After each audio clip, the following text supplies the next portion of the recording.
Harper Audio presents Manifest Your Destiny, written and read by Wayne Dyer.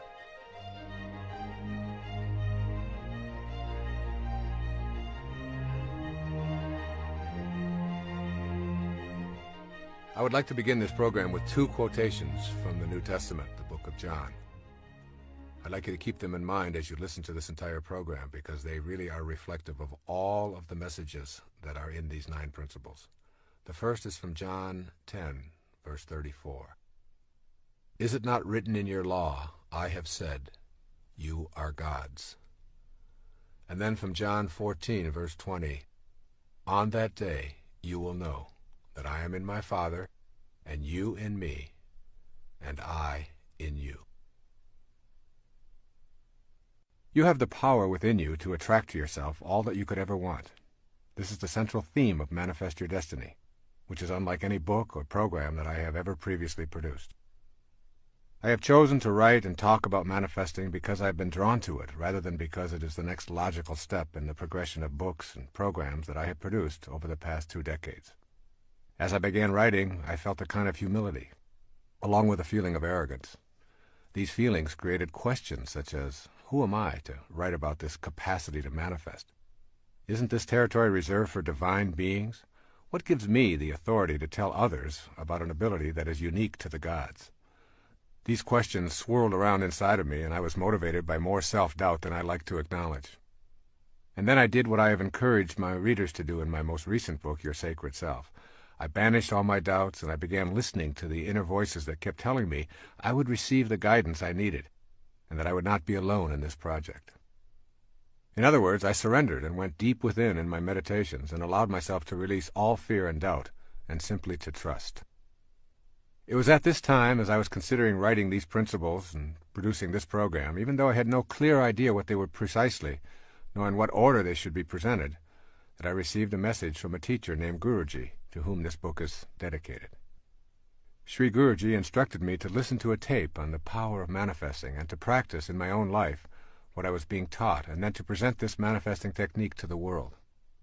I began to practice the manifestation principles in my daily meditations, just as they are presented in this book and in this program.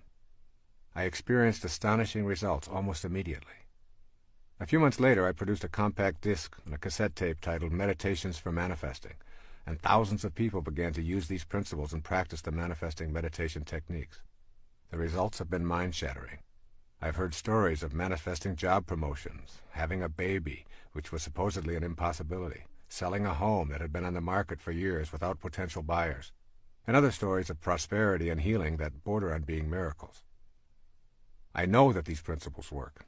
Their miraculous power is not based on a belief, it is a knowing. I know that we have a divine power that has gone untapped primarily because of our conditioning. I know that you can begin to manifest for yourself virtually anything that you're capable of conceiving if you practice these 9 principles studiously. Make an effort to listen to these principles and begin to apply them in your daily life without judging them based on what you have been conditioned to believe about yourself as a person who is, quote, only human, unquote, and therefore limited.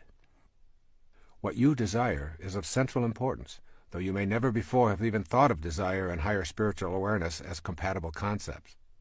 Yet the process of creating begins first with a desire. Your desires, cultivated as seeds of potential on the path of spiritual awareness, can blossom in the form of the freedom to have these desires in peace and harmony with your world. Giving yourself permission to explore this path is allowing yourself the freedom to use your mind to create the precise material world that matches your inner world. That inner world is the catalyst for determining your physical world experiences. You will have to abandon the idea that you are powerless over the circumstances of your life. You will need to shift out of the group mentality that says you are incapable of manifesting. Examine the pressures and beliefs which reflect the thinking of your immediate family, your extended family, your community, your religious groupings, your ethnic grouping, your educational business groupings, or any of a multitude of specialized units of people. Determine the areas of your life that are jammed up with the teachings of those mindsets, causing your personal evolution to be slowed down because what you truly desire or believe is not getting any energy from your unique individuality. As you unplug your circuits from those external forces, you will see the speed of your evolvement increase drastically.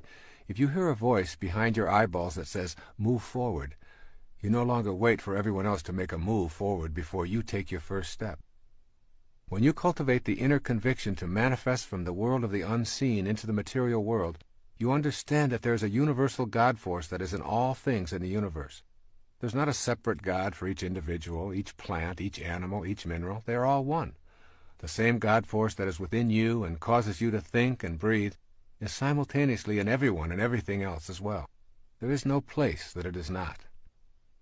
Consequently, that which you perceive to be missing from your life also contains the same God force or universal intelligence that is within you. Manifesting then becomes doing nothing more than bringing into form a new aspect of yourself. You are not creating something from nothing. You're learning to align yourself with an aspect of your being that your senses have not known they could activate. You and that which you want to manifest into your life are one. As I wrote this book, I had the most peaceful experience of writing that I've ever enjoyed. What you are listening to right now is the result of these 9 principles. The key word I kept in mind as I wrote and allowed these principles to manifest through me was the word tight.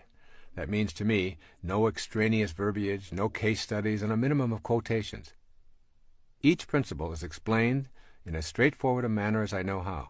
Each came directly from my heart and not from my head. When I felt I had said what was needed to be said, and when I had provided specific suggestions for implementing the principles, I simply stopped. You are listening to the tightest handbook I know how to devise to teach the fundamental principles for spiritual manifestation. My internal knowing is that when you practice these 9 principles, you will be given guidance. You will not be alone on this journey, and you will see your desires manifest as your destiny in your daily life. Finally, you will know that your job is to say yes rather than how. I'm sending you all green lights. The first principle is called becoming aware of your highest self.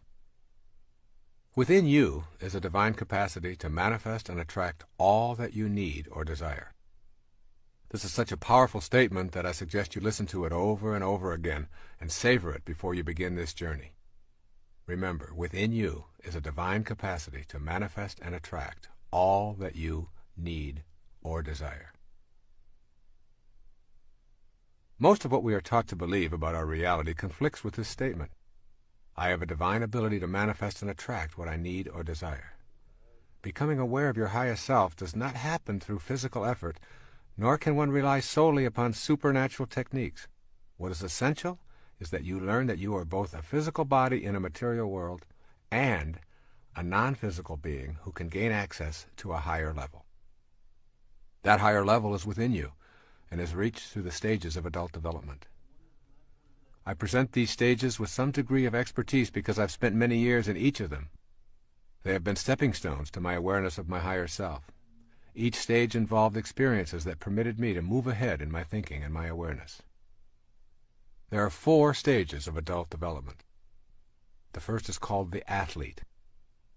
The word athlete is intended as a description of the time in our adult lives when our primary identification is with our physical body and how it functions in our everyday world. This is the time when life seems impossible without a mirror and a steady stream of approval to make us feel secure. The stage of the athlete is the time in our adult development when we are almost completely identified with our performance, attractiveness, and achievements. Obviously, it is healthy to take good care of your body by treating it kindly and exercising and nourishing it in the best way your circumstances allow. Having pride in your physical appearance and enjoying compliments does not mean you are body fixated. However, if your daily activities revolve around a predetermined standard of performance and appearance, you are in the stage that I am calling here the athlete. The second stage is identified by the word the warrior. When we leave the athlete stage behind, we generally enter the stage of the warrior. This is the time when the ego dominates our lives and we feel compelled to conquer the world to demonstrate our superiority. My definition of ego is the idea that we have of ourselves as important and separate from everyone else. The ego-driven warrior objective is to subdue and defeat others in a race for the number 1 spot. During this stage, we are busy with goals and achievements in competition with others. This ego-dominated stage is full of anxiety and endless comparison of our successes. Trophies, awards, titles, and the accumulation of material objects record our achievements. The warrior is intensely concerned with the future and who might be in his way or interfere with his status. The third stage is identified by the term the statesperson. The statesperson stage of life is the time when we have tamed our ego and shifted our awareness. In this stage, we want to know what is important to the other person. We've begun to know that our primary purpose is to give rather than to get. The statesperson is still an achiever and quite often athletic. However, the inner drive is to serve others. Authentic freedom cannot be experienced until one learns to tame the ego and move out of self-absorption. When you can let go of your own thoughts about yourself and not think of you for a long period of time, that is when you become free. The statesperson stage of adulthood is about service and gratefulness for all that shows up in your life. At this level, you're very close to your highest self. The primary force in your life is no longer the desire to be the most powerful and attractive or to dominate and conquer. You have entered the realm of inner peace. It is always in the service of others, regardless of what you do or what your interests are, that you find the bliss you're seeking. There is one stage even higher than the statesperson, and this can be described by the word the spirit. When you enter this highest stage of life, regardless of your age or position, you recognize your truest essence, the highest self. When you know your highest self, you're on the way to becoming a co-creator of your entire world, learning to manage the circumstances of your life and participating with assurance in the act of creation. You become literally a manifester. The spirit stage of life is characterized by an awareness that this place called Earth is not your home. You know that you're not an athlete, a warrior, or even a statesperson, but that you are an infinite, limitless, immortal, universal, and eternal energy temporarily residing in a body. You know that nothing dies, and that everything is an energy that is constantly changing. This inner infinite energy is not just in you, it is in all things and all people who are alive now and have ever lived. You begin to know this intimately. When you reach this level, you're in the space I think of as being in this world, but not of this world. Most people think of the spiritual world as a future occurrence that they will know after death. Most of us have been taught that the highest self is something that you cannot know as long as you're trapped in a body. However, the spirit is now. It is in you in this moment, and the energy is not something that you will ultimately come to know, but is what you are here and now. The unseen energy that was once in Shakespeare or Picasso or Galileo or any human form is also available to all of us. That is because the spirit energy does not die, it simply changes form. It can't die because it has no boundaries, no beginnings, no ends, no physical characteristic that we call form. That energy is within you. Gaining the awareness that you have a higher self that is universal and eternal will lead you to gaining access to the world more freely and to participating in the act of creation or manifesting your heart's desire. There is something called the seen and the unseen. Consider for a moment the world of form that you see around you, including your body. Who is that invisible I inside all of the tubes and bones and arteries and skin that are your physical form? To know yourself authentically, you must understand that everything that you notice around you was and is caused by something in the world of the unseen. That something is the world of the spirit. When you look at a giant oak tree, ask yourself what caused that tree to become what it is. It started from a tiny acorn. Your logical, rational mind says that there must be something resembling treeness within that acorn. But when you open the acorn, you find nothing resembling a tree. All you find is a mass of brown stuff. If you further examine the brown stuff, you will discover distinctly acornish molecules, then atoms and electrons, then subatomic particles, until finally you find that there are no particles, only waves of energy that mysteriously come and go. Your conclusion will be that the acorn and the tree itself have a creator that is unseen, immeasurable, and called by those of us who need to classify such things the spirit or soul. This unseen world that is the source of the world of the seen is also the cause of you. In the beginning is energy, energy that has no dimensions, energy that is not in the visible world. This is our original self. It is potentiality, not an object, a future pull, if you will. It is this world of the unseen that I would like you to consider as you listen to these words. Look around you now at the world of form. Then look within and realize that the world began in the unseen dimension. Then make the big leap to the awareness that you are both of these worlds simultaneously. You are not separate from the world of the unseen, any more than you could be separate from the world of the seen. You are a combination of both at all moments of your life. The problem that faces most of us in becoming manifestors and learning to manage the circumstances of our lives is that we have forfeited our ability to oscillate between the world of form and that unseen world. Have you been taught that the Creator is something outside yourself? If so, your inner world, the world of the unseen, is full of notions that prohibit you from participating in the creative process. When you overcome these notions, your unseen self will be your ticket to creation in your life. What you want to practice here really is transcending your conditioning. Whether you like it or not, all of us have been conditioned to think and act in ways that have become automatic. We need to figure out how to get past this conditioning if we want to gain access to our highest self. You can be sure the ego will not take well to this kind of an effort. Asking the ego to help diminish its own significance so that you might have access to your higher self is akin to attempting to stand on your own shoulders. Ego is as unable to move aside in deference to spirit as is your eye able to see itself, or the tip of your tongue able to touch the tip of your tongue. Your task thus becomes a quagmire of paradoxes. If you rely upon your ego to get past the influences of the ego, it will only strengthen its hold on you. You must figure out how to emancipate consciousness from the limitations of your mind and your body. In the ego state, you generally experience yourself as a separate entity. To move past this conditioning, you want to begin to see yourself as humanity rather than as a separate form in a body. Very simply put, if you feel that you are disconnected from the rest of humanity and truly a separate entity needing to prove yourself and compete with others, you will be unable to manifest your heart's desire. If you are able to see yourself as a part of what you desire, you will have transcended the conditioning of your ego and of all the other egos who have contributed to this process in your life. Here are a few of the conditioned thoughts that keep your ego in charge of your life and prevent you from materializing what you desire and what desires you. The first is called, I am not in charge of my life. That force is outside me. You can change this perception. Turn your attention away from the ego-dominated thoughts about the circumstances of your life to the present moment. By consciously noticing your breath, the sounds, textures, smells, and scenes that the life force is experiencing through you. A second conditioned thought says, people cannot manifest. It is all a function of the cosmic throw of the dice. It's all just luck. Well, blaming luck or some external invisible force that controls the universe is a habit of conditioning that leads to disempowerment and ultimately to defeat. You are the universe. It is not something outside you. You are that force which is in everything, even the things that have previously failed to show up in your life. Remember, as you think, so shall you be. If you think you can't, you're right, and that is precisely what you will see showing up in your life. A third conditioned response, or thought. I have tried before and it's never worked for me.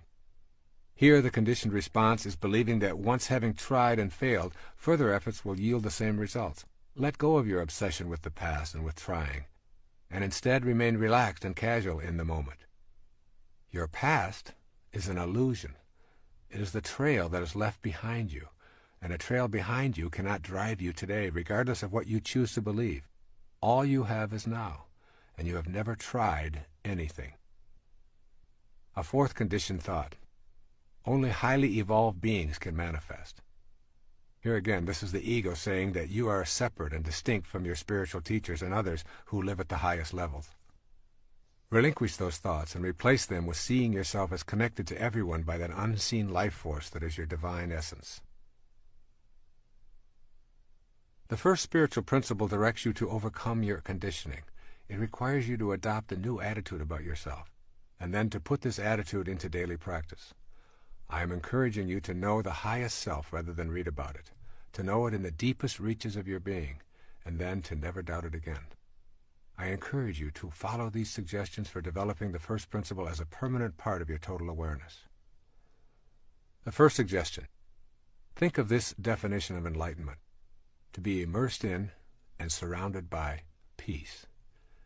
Your highest self only wants you to be at peace. It does not judge, it doesn't compare or demand that you defeat anyone or be better than anyone. You know your highest self by listening to the voice that only wants you to be at peace. That's what enlightenment is. A second suggestion: go beyond the restrictions of the physical plane. The purpose of the highest self is to assist you in this effort. You do this by creating an inner sanctuary that is yours and yours alone. Go to this silent inner retreat as often as you can, and let go of all attachments to the external world of the ego. As you go to this sanctuary, a light will be born within you that you will come to know and respect. This light is your connection to the energy of manifestation. Here's a third suggestion: refuse to defend yourself to anyone or anything on the earth plane. This is the challenge of the highest self. Use your inner light for your alignment and allow those who disagree with that perspective to have their own points of view. You are at peace. You never explain, and you refuse to flaunt your energy. You know, and that is enough for you. And here's a fourth and final suggestion: surrender and trust in the wisdom that created you. This trust is your corner of freedom, and it will always be yours. Your highest self is not just an idea that sounds lofty and spiritual. It is a way of being. It is the very first principle that you must come to understand and embrace as you move toward attracting to you that which you want and need for this parenthesis in eternity that you know as your life. The second principle is called trusting yourself, is trusting the wisdom that created you. Learning to trust may be difficult in the beginning. It will be an exercise in futility if you rely upon your mind to create trust. The mind attempts to come up with intellectual answers by using proofs, logic, and theoretical reasoning. In contrast, the method of the heart, focused on spiritual understanding, is an intuitive recognition of the value of love. The heart trusts the inner wisdom that it feels and spontaneously knows, whereas the mind demands scientific evidence before it will trust.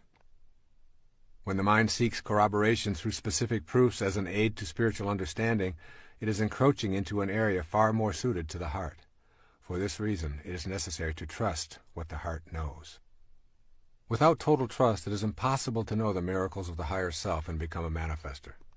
This means cultivating a harmony between mind and heart, and for most of us this means terminating the intellect's domination. It is with this surrendering process that trust begins to flourish, replacing doubt. Here are two theories describing our place in nature. I think you will agree that the first theory illuminates why mistrust of ourselves and our divine abilities is so deeply rooted. The first theory is called nature as a mechanism. In this mechanistic view of nature, everything is an artifact made by a boss who has many different names. In the Western view, the boss is called God. This God is often depicted as a white-bearded male who roams around the sky creating the natural world. The world is a construct and God the constructor. This biblical God is paternal, authoritarian, beneficent, and, in many ways, tyrannical. He keeps track of all things and knows precisely what everyone does and when his laws are being broken. One of the operatives of this theory of nature is the idea of punishment for one's sins. This God-Father or Godfather holds us accountable for transgressions. All subjects are considered born with the stain of sin as a part of their nature and are therefore untrustworthy. This makes many people feel estranged. Once convinced that you are untrustworthy and basically a sinner, you're quite lost. You cannot even maintain trust in God because of the basic mistrust of yourself, and not trusting in that God may be breaking one of his own laws. It's a no-win situation. This theory of nature is absolutely incompatible with the second principle of manifesting. You cannot tune into the power and energy of the universe to create and attract an abundant life if that energy and power is outside of yourself. There's a second theory of nature that I call nature as spontaneous and non-judging. In this spontaneous view, God is universal intelligence flowing through everything. Nature is an unforced unfolding of life forms, and there is no boss. Rather than learning to manage and control the natural world, the impulse is to trust it. Human beings are an aspect of this God and are, therefore, carriers of divinity. Generally, in this theory, human beings are considered the highest level of life form. Trusting this most evolved natural human includes trusting the paradox of behavior described as good and bad, selfish and unselfish, or greedy and generous, in the same manner as we respect other life forms by trusting their processes. This second principle directs us to develop an inner knowing so that the natural process of what desires us is what we desire. Think of yourself as a consciousness being played out by God, just as a wave is a part of the ocean that is being played out by the ocean itself. The unseen divine energy is the ocean that your waveform is a part of. You can call it God, ocean, or anything else. This is a profoundly exquisite realization because with it you bring to your consciousness the inner awareness that you are actually in all things. This leads to miraculous manifestations. You begin to consider what it means to be in all things at one time. Authentic trust is only available through the knowing heart. When you enter this trusting space, everything will come to you that belongs to you because you've created the inner capacity to receive it. The irony is that what you wish to receive is a part of you. This can be a troublesome concept to grasp because of the ego's attachment to being separate and special. Nothing in your rational mind could convince you that water is made of 2 parts hydrogen and 1 part oxygen. It appears to be a fluid that flows and has nothing to do with gases. But when we subject water to scrutiny, its constituent elements become manifest. And so it is with the idea of being in all things at once. If you truly trust in this notion, you realize that everything that you perceive as missing in your life is a part of the same energy that you are. Manifesting becomes the art of bringing to yourself that which is already you. I have deliberately chosen not to use many quotations in this program. But I want to emphasize that every spiritual master and all of the saints and teachers and gurus or priests throughout history have espoused similar advice. This perennial philosophy connects all humanity, from tribal and ancient to civilized and present times. It is the message that God is within and outside every living thing, and that there is a world we are a part of that is not subject to the changing world of time and space that we presently are a part of. Since it is everywhere, it is not only within you, it is you. The meaning of this is that God is not to be found so much as discovered within yourself. The statement, "Thou art the path," is more than an ecclesiastical admonition. It is a statement of your reality. And then you must consider prayer and what it means to understand this concept of trust. In the matter of prayer, it seems that we often view God as a gigantic vending machine in the sky who's going to grant us our wishes when we put in the proper tokens in the form of prayers. We expect to insert prayers, then pull on the knob and hope that God will dispense the goodies. The God vending machine becomes the object of our veneration. We tell the machine how good it is and how much we worship it and expect it to be good to us in return. The basic premise here is that God is outside us, and therefore what we need and want is also outside of us. If we believe that we are separate from God, the vending machine approach to prayer reinforces and deepens that belief. I prefer to promote the idea of prayer in its essence as a communion with God.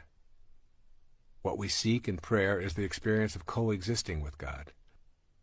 Prayer is our communication of readiness for the desires of this sacred energy to manifest through our human form. Therefore, the true experience of God does not change or alter God, but it changes us. It heals our sense of separation. If we are not changed by prayer, we have denied ourselves the opportunity to know the wisdom that created us. The search for happiness outside ourselves rekindles the idea that we are not whole and relegates prayer to the status of a plea to a boss God. We are then asking for favors rather than seeking a manifestation of our invisible, inspired self. Prayer at the spiritual level I'm talking about is not asking for something any more than the attempt to become a manifester is asking for something to show up in your life. What I call authentic prayer is inviting divine desire to express itself through myself. It expresses my experience of oneness with the divine energy. This may sound like a radical or even blasphemous notion, but is the source of all spiritual traditions. Here's a few examples. In Christianity, they say the kingdom of heaven is within you. In Islam, they say those who know themselves know their God. In Buddhism, they say, look within, you are the Buddha. In Vedanta, they say Atman, or individual consciousness, and Brahman, universal consciousness, are one. Yoga says God dwells within you as you. Confucianism, heaven, earth, and human are of one body. And in the Upanishads, the ancient texts of the Hindus, by understanding the self, all this universe is known. Overcoming your conditioning in this area is crucially important. Replace thoughts about your experiences with the experience of prayer. For instance, praying in this sense can be a sentence such as, "Sacredness, guide me now," or "Sacred love, flow through me now," silently reciting instead of thinking thoughts. Prayer in this form is tilling and clearing the inner self of ego chatter so that what you desire and what desires you can grow. My own personal practice of prayer is participating in a communion with God, wherein I see God within me and ask for the strength and the inner awareness to handle whatever confronts me. I keep reminding myself that heaven on earth is a choice I must make, not a place I must find. Trust, then, is the cornerstone of my praying, and with it comes the peace that is the essence of manifesting. And this idea of peace really becomes the result of this trust. You may recall that earlier I defined enlightenment as being immersed in and surrounded by peace. The more you trust in the wisdom that creates all, the more you will be trusting in yourself. The result of trusting is that an enormous sense of peace becomes available to you. As this awareness grows, you will discover that you are a more peaceful person, and consequently, that enlightenment becomes the way of your life. Being independent of the good opinion of others and being detached from the need to be right are two powerful indicators that your life is shifting toward a consciousness of trust in yourself and trust in God. Yet there are many people in our lives who disturb our state of peacefulness. The people whom we agree with and share similar interests with us are easy to accept and actually teach us very little. But those who can push our buttons and send us into a rage at the slightest provocation are our real teachers, disguised as manipulative, inconsiderate, frustrating, non-understanding beings. The peace that is enlightenment means that you are not only at peace with those who share your interests and agree with you, and with strangers who come and go, but also with those master teachers who remind you that you still have some work to do on yourself. Peace occurs when your highest self is dominant in your life. When you begin to feel peace as the result of trust, you are enjoying a healthy soul. There are many things that you can do on a regular basis to make this second principle of trusting in the oneness a reality in your life. Here are a few suggestions to nurture trust in yourself and in that oneness. The first is called begin by admitting your confusion or failures. When you're honest with yourself about every aspect of your life, you discontinue identifying with separateness. You then become ready for the insight that trust in yourself and trust in ultimate truth are one and the same. A second suggestion is to keep in mind that you cannot go to a higher ground if you're hanging on to a lower level. You cannot leave the physical world if you're so attached to it that you refuse to let go. The concept of trust involves surrendering to and trusting the God force. The third suggestion is to acquire a rebellious attitude toward the philosophy that preaches a style of God as boss, who is authoritarian and a benevolent tyrant. Rejection of this model does not mean that you are an atheist, but rather a believer in the true meaning of divinity. A fourth suggestion is to remember that trusting does not mean you never experience life's valleys. There will be peaks and valleys as long as you live in this physical plane. Do not abandon trust when your ego thinks things should be different than they are. It is better to embrace trust when darkness is present, knowing that light will follow. Begin to look for the lesson in the darkness, rather than cursing it. And a fifth suggestion is to take your serious problems and turn them over to God. Say something like the following: I've not been able to resolve these issues in my life.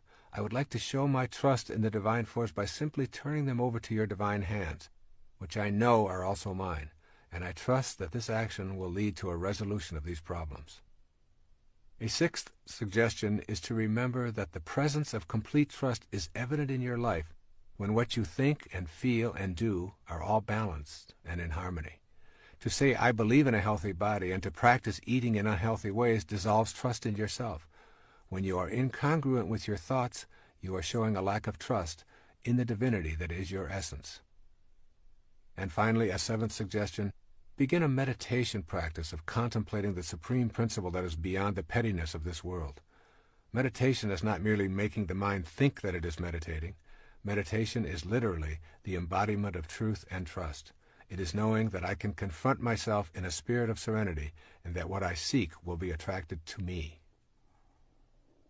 This, then, is the energy of manifesting, and it comes most frequently when the mind is quiet. It is the quiet mind that comes in contact with the truth.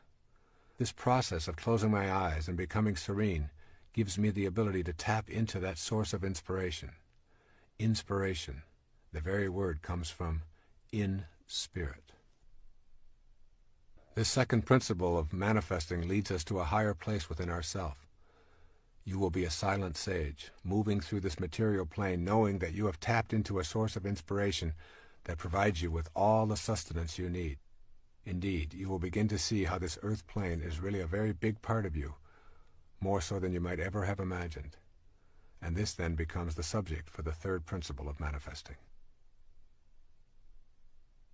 This third principle of manifesting is called, you are not an organism in an environment. You are an environed organism. One of the reasons the idea of being able to manifest is so foreign to most of us is because we have been brought up to believe that as individuals we are separate from our environment. We think it is our role to dominate it. Armed with this kind of logic, we are diminished in our ability to sense our connection to the environment. This third principle of manifesting begins with the understanding that it is absolutely impossible to describe ourselves as separate from our environment. I am coining a new word for the purpose of articulating this principle. Consider yourself an environed organism. This word signifies that there is absolutely no difference between you and your environment. You are your environment, and even more significantly for the purposes of this tape, your environment is you.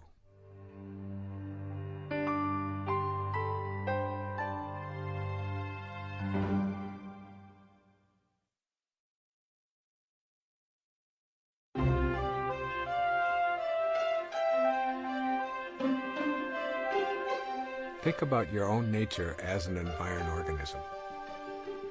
Try thinking of the external world, your environment, as your extended body. That is, you are not separate from the external world.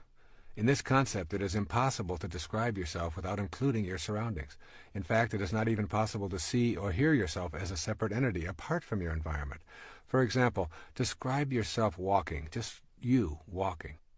There cannot be walking without also describing what it is you are walking upon. Without the floor or the ground, there would only be your legs moving back and forth, and of course that's not walking. Your experience of walking also includes the air you are breathing, the gravity that keeps you from floating off into space, the pebbles or carpet or sand or cement that you walk upon. And I invite you to shift your awareness away from yourself as an organism in the environment to yourself as an extension of your environment and always inseparable from it. This means that you have to think of yourself as an individual and as an environment simultaneously. Have you ever seen a person with a front but without a back? Have you ever seen a person with an outside but without an inside? Well, these rhetorical questions are meant to stimulate you to consider how you can be differentiated and undifferentiated at the same time, and why this is important in learning to manifest your life as you choose. The nature of the physical world is essentially that of waves. Each wave of energy that makes up a physical mass has a crest or a peak and a nadir or a valley. These tops and bottoms of the waves are always easy to identify as separate, yet they are always together. You can never ever get a bucket full of peaks and observe them independent of their corresponding valleys. This is the fundamental feature of nature. Your front always has a back, your inside always has an outside. And now you must extend this understanding outward as well. You are distinct, just like the tops of the waves that make up your natural physical self, but you are irrevocably connected to the outer world, just as that bottom of the wave always has a top.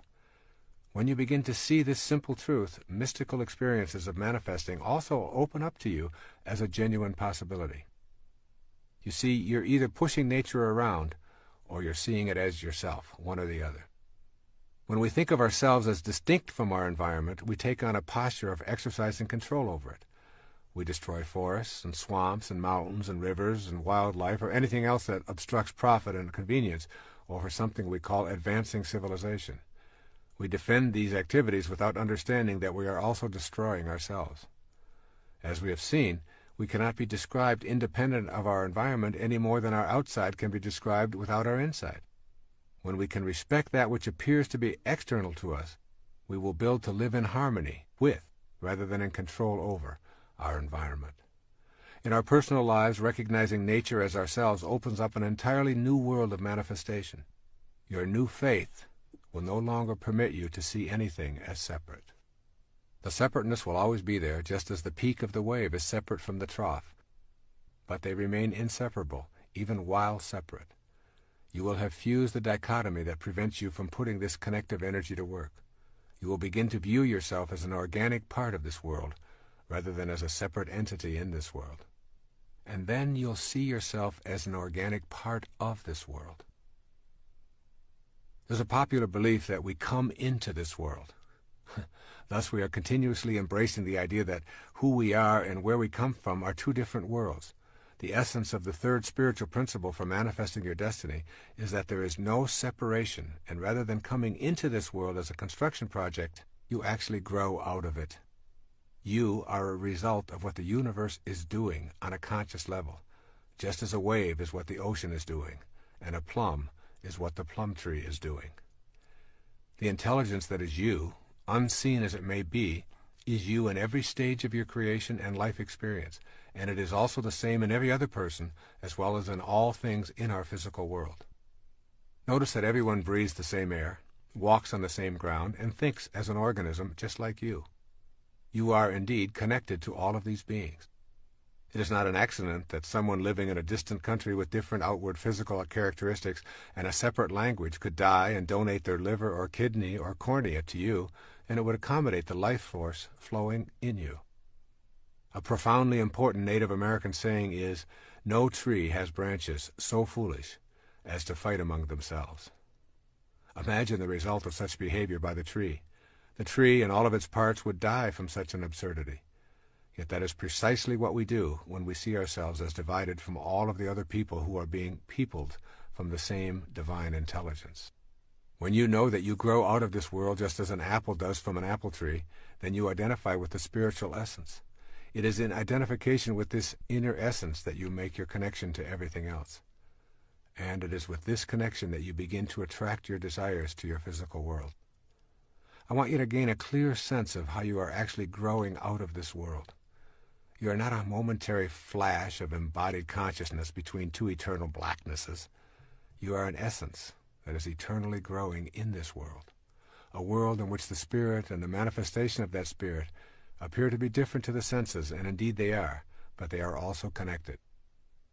This awareness is crucial as you proceed along the manifesting path. That power is in you, but it's not yours alone. The power and the magic of this world cannot be reserved for the exclusive use of anyone, including you. It is available at all times. However, it does not belong to anyone. What you are doing as an environ organism is making contact with an energy that is beyond the dualism of the earth plane, and yet is connected to it at the same time, separate but distinct. You are a holistic being with both non-dualistic energy and the energy of the physical plane at your disposal. As a holistic being, you shatter the illusion of your separateness and reveal your connection to everything. This empowers you in a way that the ego-driven self could never contemplate. One of the ways to understand this is to see yourself as a hologram. A hologram is a three-dimensional photographic image obtained with laser beams. The unique thing about a hologram is that one small segment contains the entire picture. When one tiny piece of the hologram is broken off and projected, it shows an image of the entire object. The hologram is a perfect representation for you as an environ organism.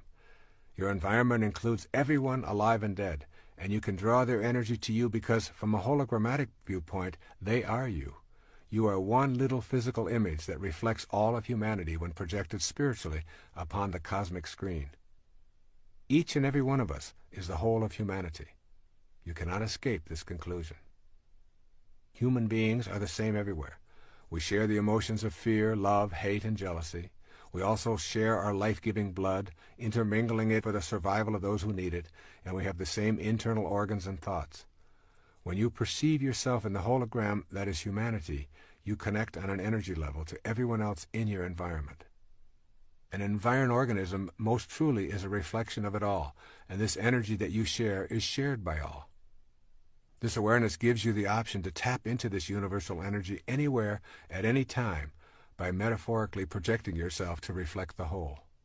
When you can do this without doubt or reservation, you can literally see how your inner thoughts and desires are not only within you, but are within the whole of humanity, which is abundantly boundless. As an environed organism, you are a single individual who is only a part of the picture at the same time that you contain the whole panorama. Moreover, the content of your consciousness is also hologrammatic in nature. Consciousness is the mental condition of being aware. The power of your thoughts in this hologrammatic view can be projected in such a way as to connect to all of humanity. Your thoughts are, literally, connected to the thoughts of everyone else, as are your emotions, your desires, your total inner world. You can learn to use this connection to nurture your own divinity, and therefore, by definition, the divinity of all of humanity. The nature of a hologram and the nature of you as an environed organism are one and the same. The Bhagavad Gita, the holy book of the Hindus, summarizes the point of view as profoundly as I've ever heard. Listen to these words. He who sees that the Lord of all is ever the same in all that is, immortal in the field of mortality, he sees the truth. And when a man sees that the God in himself is the same God in all that is, he hurts not himself by hurting others. Then he goes, indeed, to the highest path. The key phrase in this profound passage is, in all that is. This includes you and me and everything that is. It is you. You are not separate from it. Here are a few suggestions for beginning to implement this principle, this third principle of manifesting, which says that you are not separate from your environment.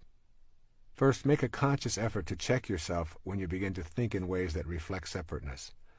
Imagine yourself as a part of all that you see, and make an internal attempt to project the energy of your thoughts into all that is alive on the planet. This inner practice will help you to embrace the concept of you as an environed organism rather than an organism in an environment. Secondly, contemplate the energy that is your life force. Forget about your body and your thoughts and focus attention on your energy, which is also known as chi or prana. See if you can sense it objectively, and also try to do the same thing with the energy of someone close to you. Watch that person and forget about their body. Center your attention on the idea that you share the same energy, and so you are the same person at that energy level. Thirdly, trust in the wisdom of your feelings. If you feel it, it is true for you. When you trust your feelings, you trust the energy that is the life force of the universe.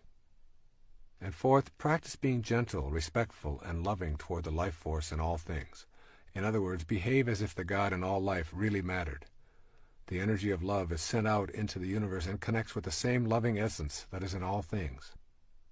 Fifth, determine that you will spend some time each day alone and in silence meditating on this principle. Repeat the principle over and over as a silent mantra.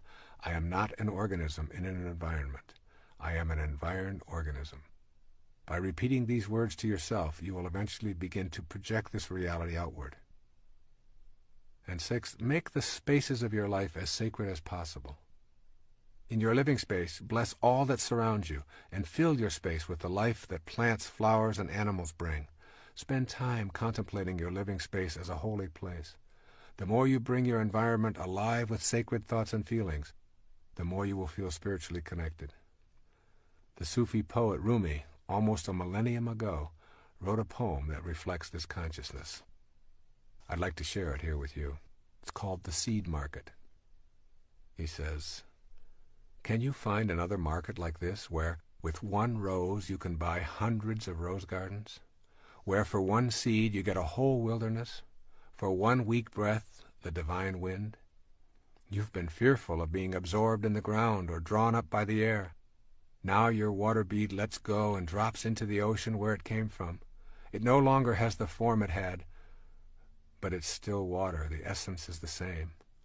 This giving up is not a repenting, it's a deep honoring of yourself. When the ocean comes to you as a lover, marry at once, quickly for God's sake. Don't postpone it. Existence has no better gift. No amount of searching will find this. A perfect falcon, for no reason, has landed on your shoulder and become yours. A seventh suggestion is to become aware of how your judgments prevent you from connecting to whatever you are judging. A judgment is a definition of yourself as separate from that which you are judging. Remember that it is possible to look out on the world and not condemn it, to have absolutely no judgment or interpretation of it, but to just allow it to be. And an eighth suggestion: have fun with the idea of yourself as a hologram. If you remember that you are a tiny piece of humanity reflected in your own little image and personality, then you have a green light to reflect the humanity that you would like in your world. You are one tiny bit of a 6 billion or so piece hologram, and you reflect all of those 6 billion pieces at every given moment of your life. This is the third principle of spiritual manifestation. We are all simultaneously our own beings and all that is outside us as well. We cannot ever separate ourselves from our environment while we are in a physical body. Knowing this puts us in touch with the energy of attraction that is the subject matter of the fourth principle. The fourth principle of spiritual manifestation says, you can attract to yourself what you desire. The central notion of manifesting is the understanding that you have within yourself the ability to attract the objects of your desire. Now, this may still seem to you to be out of your power, but if you have understood the previous three principles, then you're beginning to know that this power is within you. Being able to attract your desires may seem more likely when you consider how things move from the world of the formless into the world of the form. In one of the most intriguing sentences in the New Testament, St. Paul addresses this process of creation. He says it this way: things which are seen are not made of things which do appear. St. Paul is telling us that the creative energy is neither solid nor restricted.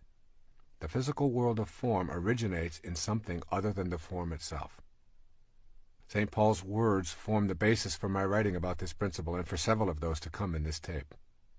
I believe they suggest how energy informs our ability to attract what we desire. St. Paul is giving us a clue about bringing our desires into the world of matter. Energy then becomes a force that we can tap into. In a film about his boyhood, Albert Einstein describes picking up a compass and watching it in fascination as the needle moved when he changed direction. He said that he became obsessed with understanding the invisible force that moved the compass needle. Where was the force located? Who controlled it? Why did it always work? Like magnetism, there is a force that has many characteristics that are quite impossible to detect with our physical senses. We call this force energy. Energy is in all things in our universe and has an impact upon objects around it with something that we describe as the power of attraction. In magnetic fields, we can easily see it at work, yet we're unable to detect the formless energy with our sensory apparatus. The force is there, attracting and repelling, and it is everywhere on our planet.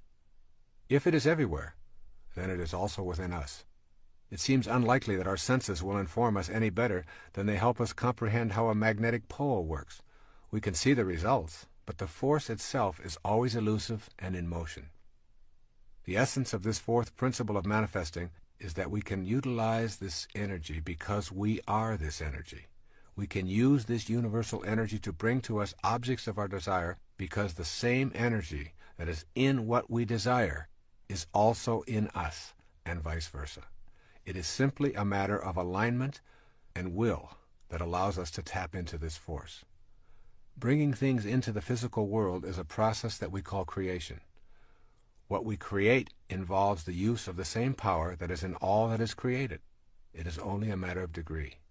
There's absolutely no difference in the power that brings something from the world of waves into the world of particles and the power that brings your thoughts or mental pictures into form. I encourage you to listen to this again and again and commit it to memory. The world of spirit from which all matter derives and the world of matter comprise one harmonious whole.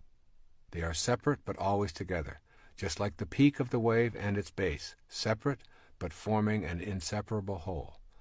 Think of manifesting as nothing more than transforming waves of possibility into particles of reality. The transforming process requires energy. This energy is invisible, but is always in everything, including us. Your mental pictures are related to this power of attraction. There is a power within you that allows you to form a thought or a picture. This mental picturing power is the energy of attraction that is in all creative processes. It is different in degree, but nevertheless identical with the power of attraction. This power is the very substance of life. You can't see, touch, or hear this power, but it is within you. In using this power, you are not in any way attempting to change or interfere with the laws of nature. You are fulfilling the laws. This undifferentiated power is the basis for the mysterious attraction that draws your desires to you. Think of yourself as a way that God has of particularizing. Then see your ability to formulate mental pictures as the divine creative power energizing through you. Can you see that the same creative energy that particularizes as yourself is what you use to manifest your desires? This power thrives on happiness, love, joy, contentment, and peace. The more blissful and loving you are, the more the divine spirit particularizes within you and the more godlike you become. It is through your thoughts, or how you use your power to create a thought, that all creative energy is attracted to you. If your mental pictures are of being surrounded by things and conditions that you desire, and they are rooted in joy and faith, your creative thoughts will attract these surroundings and conditions into your life. The power to even have a thought is a divine power. With this recognition of its sacredness, you form a vision or a mental picture. Finally, you hold it lovingly in place with the inner knowledge that the God force that brought everything in the universe into existence also created you. The form that this energy will take will be controlled and directed by your will or your mental picturing. It is waiting to take any direction you decide. There is a practice of mental picturing that you can master. The most important thing to remember as you practice mental picturing for the purposes of manifesting your desires is that humans never create anything. Our function is not to create, but to attract, combine, and distribute what already exists. Creations are really new combinations of already existing materials.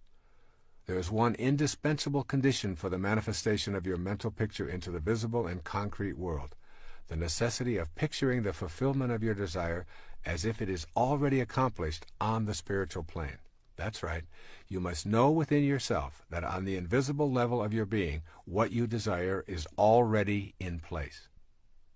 You impress upon the universal mind the object of your desire, and you calmly and knowingly proceed to act upon that picture, allowing the greater intelligence, and your own, which is a part of that greater intelligence, to work through you to produce the results.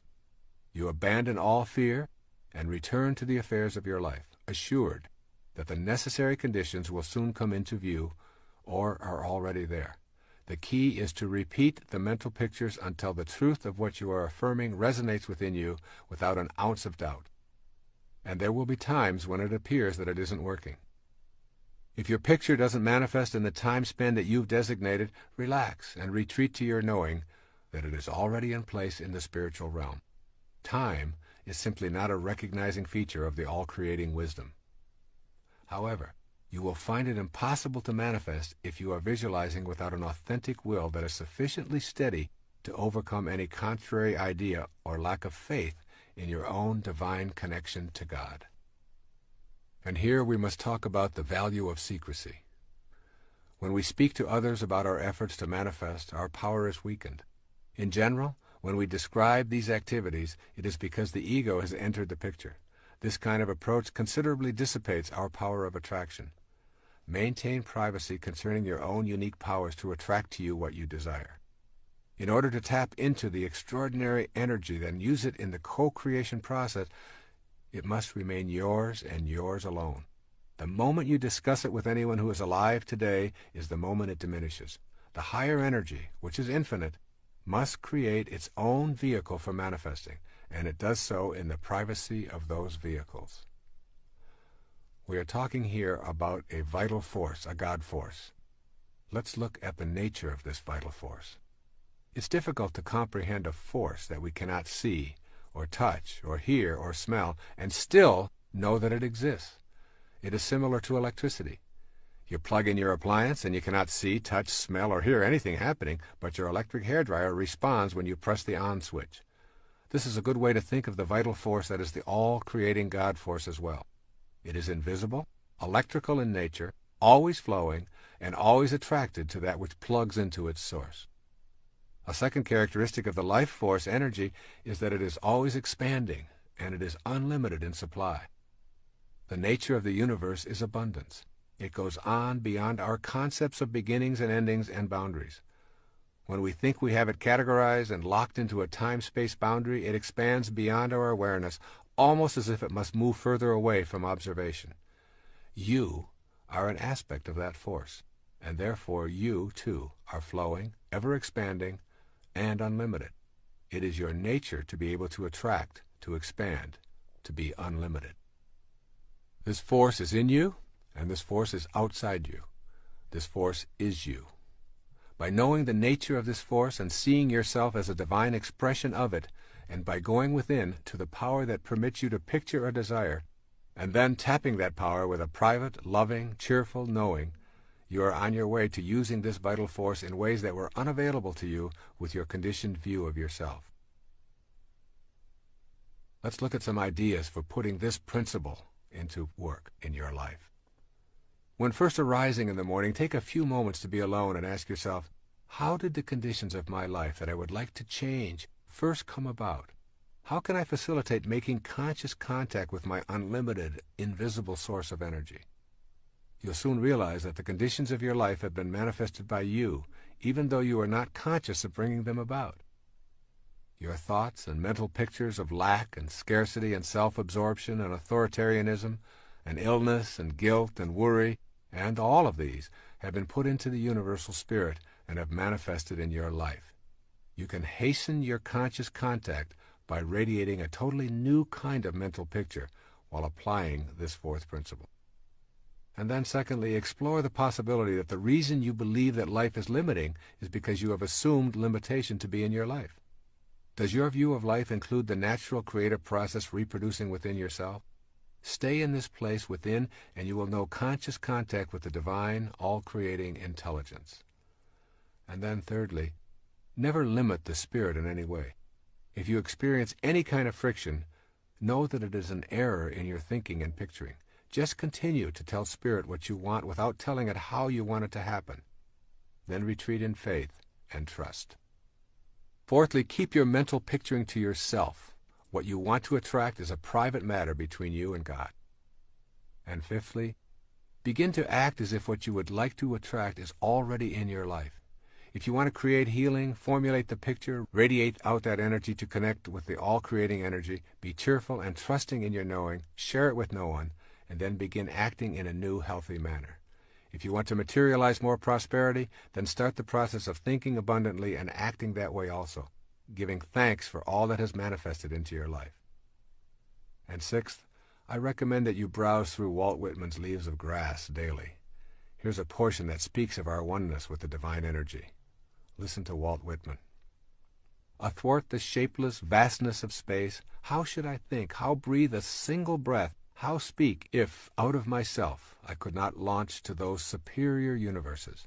Swiftly I shrivel at the thought of God, at nature and its wonders, time and space and death, but that I, turning, call to thee, O soul, thou actual me, thou matest time, smilest contented death, and fillest, swellest full the vastness of space. And so it is with you, no different from Walt Whitman or anyone else in the universe. Here's our fifth principle of manifesting. Honoring your worthiness to receive. In order to become a manifester, literally taking part in the process of co-creating your life and attracting to yourself the objects of your heart's desire, you must know that you are worthy of receiving. This will mean examining the attitudes that you knowingly and unknowingly hold about your life. Your thoughts, which are the architects of the foundation of your material world, are what you want to examine. You can remind yourself all day long that the same power that brought anything into the physical world also brought you. But if you do not feel worthy, you will disrupt the natural flow of energy into your life and create a blockage that makes manifestation impossible. The fifth principle reminds you that you are worthy of abundance. If your thoughts are based on an image of unworthiness for any reason at all, you will manifest what those thoughts impart to the universal mind. The energy described in the fourth principle will align with what it is that you radiate. As a man thinks, so is he, are not just empty words. Thinking that abundance is incompatible with spirituality is a myth that influences many of us and is the largest impediment there is to feeling worthy. What do we mean when we use this word selfish? The myth that abundance and spirituality are incompatible is fueled by thoughts that it is selfish and improper to visualize and desire material things. Let's examine this attitude and determine if you have been influenced into believing it to be your truth. Take a look around your world and notice the abundance and endlessness of our universe. It goes on and on beyond our ability to imagine its vastness. This abundance flows from the same energy that comprises our fundamental essence. It is you. You are it. Material form is how spirit makes itself known to us while we are in form ourselves. Spirit manifests in trees and oceans and fish, birds, minerals, vegetables, flowers, and you. Matter is not an illusion or something that ought not to be, but it is the necessary means through which spirit differentiates itself on this plane of existence. To feel that it is selfish or non-spiritual to desire and manifest is to divide the world of spirit and the world of matter into polar opposites. When we adopt an attitude of spirit being incompatible with matter, we are denying the spirit that is in matter as its originating energy. We also deny the validity of ourselves as spiritual beings. When we shift to seeing that together they comprise one harmonious whole, we remove the stigma of selfishness. Just as each one of us is one harmonious whole comprised of spirit and matter, so too is the entire universe. The process of life taking form is a mystery. That mystery is governed by a creative energy that is knowable when we genuinely feel worthy of receiving its blessings in form. Abundance is the way of the creative force in the universe.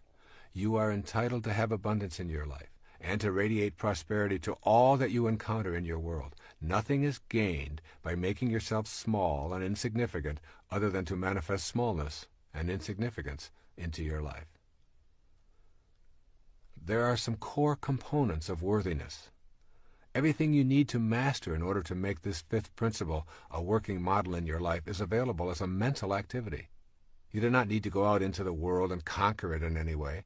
It is simply a matter of changing your mind about your basic worthiness to receive all of God's blessings, be they material or otherwise. Here are 5 major perceptions of beings who know they are worthy and deserving of all of God's blessings. The first says, "My self-esteem comes from myself." This person's statement of his or her inner perceptions might be something like the following: "As a child of God, my worthiness is a given. I am not divided into spirit and body. Rather, I am a part of the all-knowing creation called God itself." Too often the ideas of other egos are what constitute our impressions of ourselves.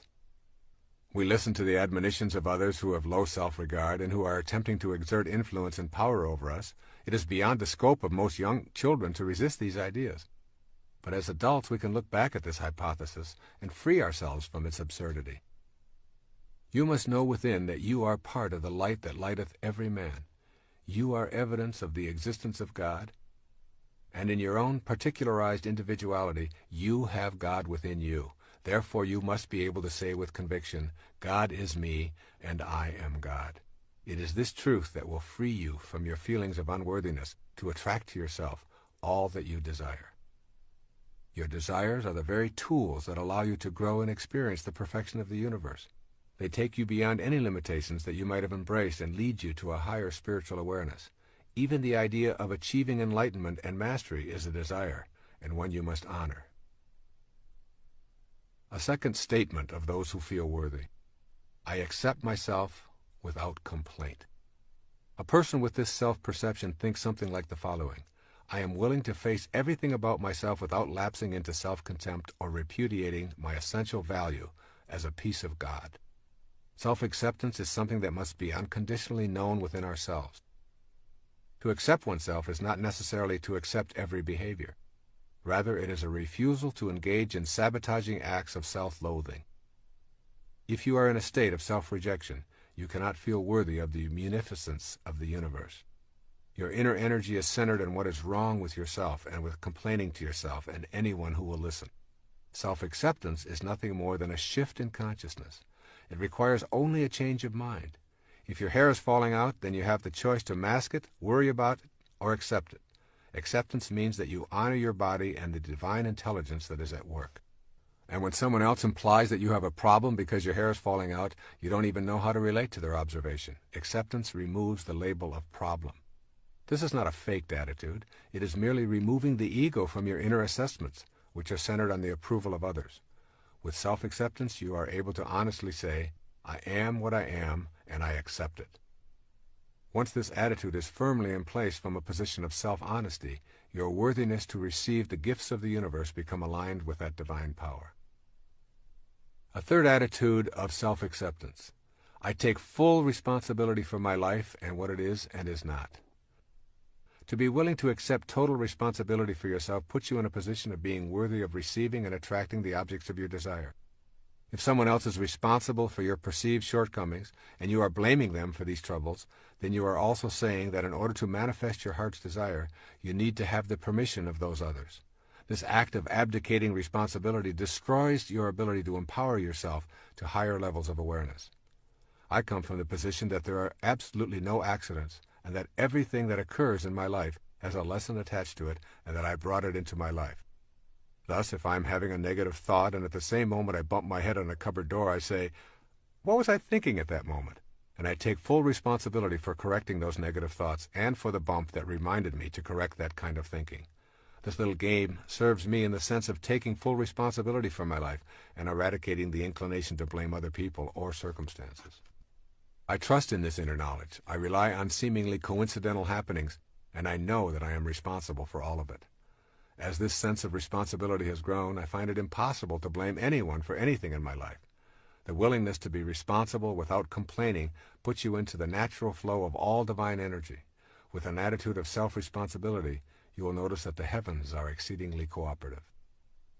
A fourth attitude of self-acceptance says, I do not choose to accept guilt into my life. This mindset creates thoughts such as, I will not use up the precious currency of my life, my present moments, immobilized with guilt over what happened in the past. This statement requires you to know the difference between A, genuine regret and learning from the past, and B, remaining in a state of reproach or guilt today. Learning from one's mistakes and taking corrective action are spiritually and psychologically sound practices. You did it, you didn't like the way you felt afterwards, so you decide not to repeat the behavior. That is not guilt. Guilt is when you continue to feel immobilized and depressed. Those feelings keep you from living effectively in the present. When you are filled with guilt, your energy is awash with anguish and self-reproach. You are so down on yourself that you are feeling unworthy of receiving blessings from the universe or anyone in it. Persistent feelings of guilt will prevent you from manifesting anything worthwhile because you are attracting the very same things that you are putting out to the universe. For example, if you are chronically overweight or addicted, your internal sentence of guilt sounds something like this. I'm really going to love myself when I finally am at a normal weight. Or I will truly value myself as a worthwhile human being when I am finally over this addiction once and for all. These internal sentences need to be shifted to, I love myself while I am overweight. I am not this weight in the first place, and I refuse to think of myself in self-degrading terms regardless of the condition of my body. I am love, and I extend this love to all of me. This same kind of inner programming must take place for addictions or anything else that you feel guilty about. By removing the inclination to wallow in self-reproach, we remove the idea that by suffering in the present moment, we will redeem ourselves and can pay for our sins with guilt. Life doesn't work this way.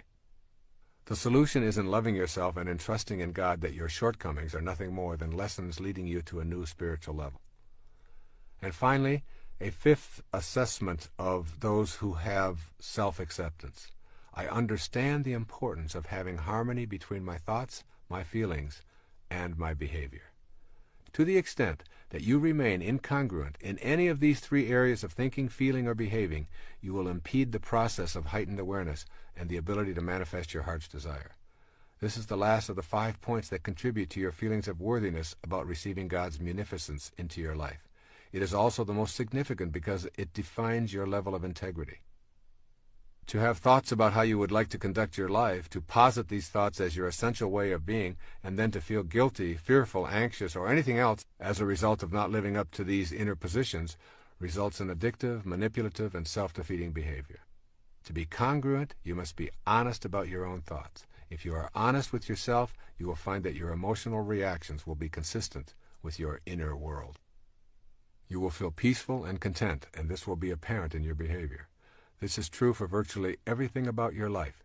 Your thoughts about health, relationships, prosperity, God, work, recreation, whatever. If these thoughts are rooted in love, and you honestly know that you are here to express love, kindness, and forgiveness toward yourself, toward your work and co-workers, toward the money you receive, toward your spiritual beliefs, then you will be in harmony, and you will welcome the blessings that result from your personal conduct in these matters.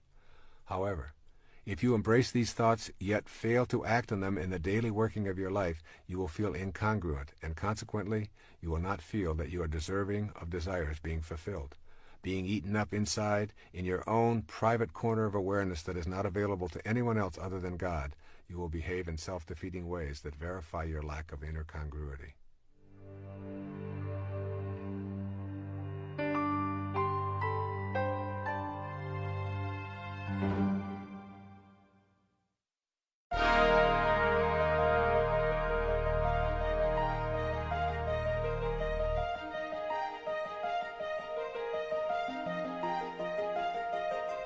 These 5 attitudes provide you with the tools for creating an inner atmosphere of worthiness. They all reflect an ability to live peacefully in the present moment and to discard many of the attitudes of your past that keep you in a constant state of feeling powerless and unworthy of being able to manifest more blessings and happiness into your life. And then it's necessary to begin to look at how you can unbond yourself from your past wounds. The inclination to bond to our wounds, rather than move past them, traps us in a constant state of feeling unworthy. A person who has experienced traumatic events in life, such as incest, or abuse, or sexual molestation, or the death of loved ones, or traumatic illnesses, or accidents, or family disruptions, or drug addictions, can become bonded to them and replay them for attention or pity. Very often the tale of these woes is told with a sort of urgency for the listener to know how horrible the wounding was and still is. The ego uses this energy as a power play in individual and group situations to encourage discussion of one's struggle to survive the wounding. This can keep individuals from advancing spiritually and reinforce the image of themselves as unfortunate. The tendency to bond with the wounds of our lives reminds us of how unworthy we are of receiving anything that we really would like because we remain in a state of suffering. The more these painful stories are recalled and repeated, the more we are guaranteed of not attracting our desires. Notice your body when it is wounded. An open wound actually closes up quite quickly. Just imagine what it would be like if that wound remained open for a long time. It would become infected and ultimately would kill the entire organism. The closing up of a wound and allowing it to heal can work the same way in your inner world of thoughts. When you go backward and continuously relive your pain, including labeling yourself incest survivor, alcoholic, sexual abuse survivor, you do so because of your inner experiences of bitterness. This harvest of bitterness keeps you from feeling worthy. So don't lead with your injuries. Deal with them and ask family and friends to be compassionate while you are grieving or recuperating. Then ask them to kindly remind you when it has taken on the form of a predictable response. The way out of bonding to your wounds is through forgiveness. Forgiveness is the most powerful thing you can do for your physiology and your spirituality. Forgiveness means that you fill yourself with love and you radiate that love outward and refuse to hang on to the venom or hatred that was engendered by the behaviors that caused the wounds in the first place.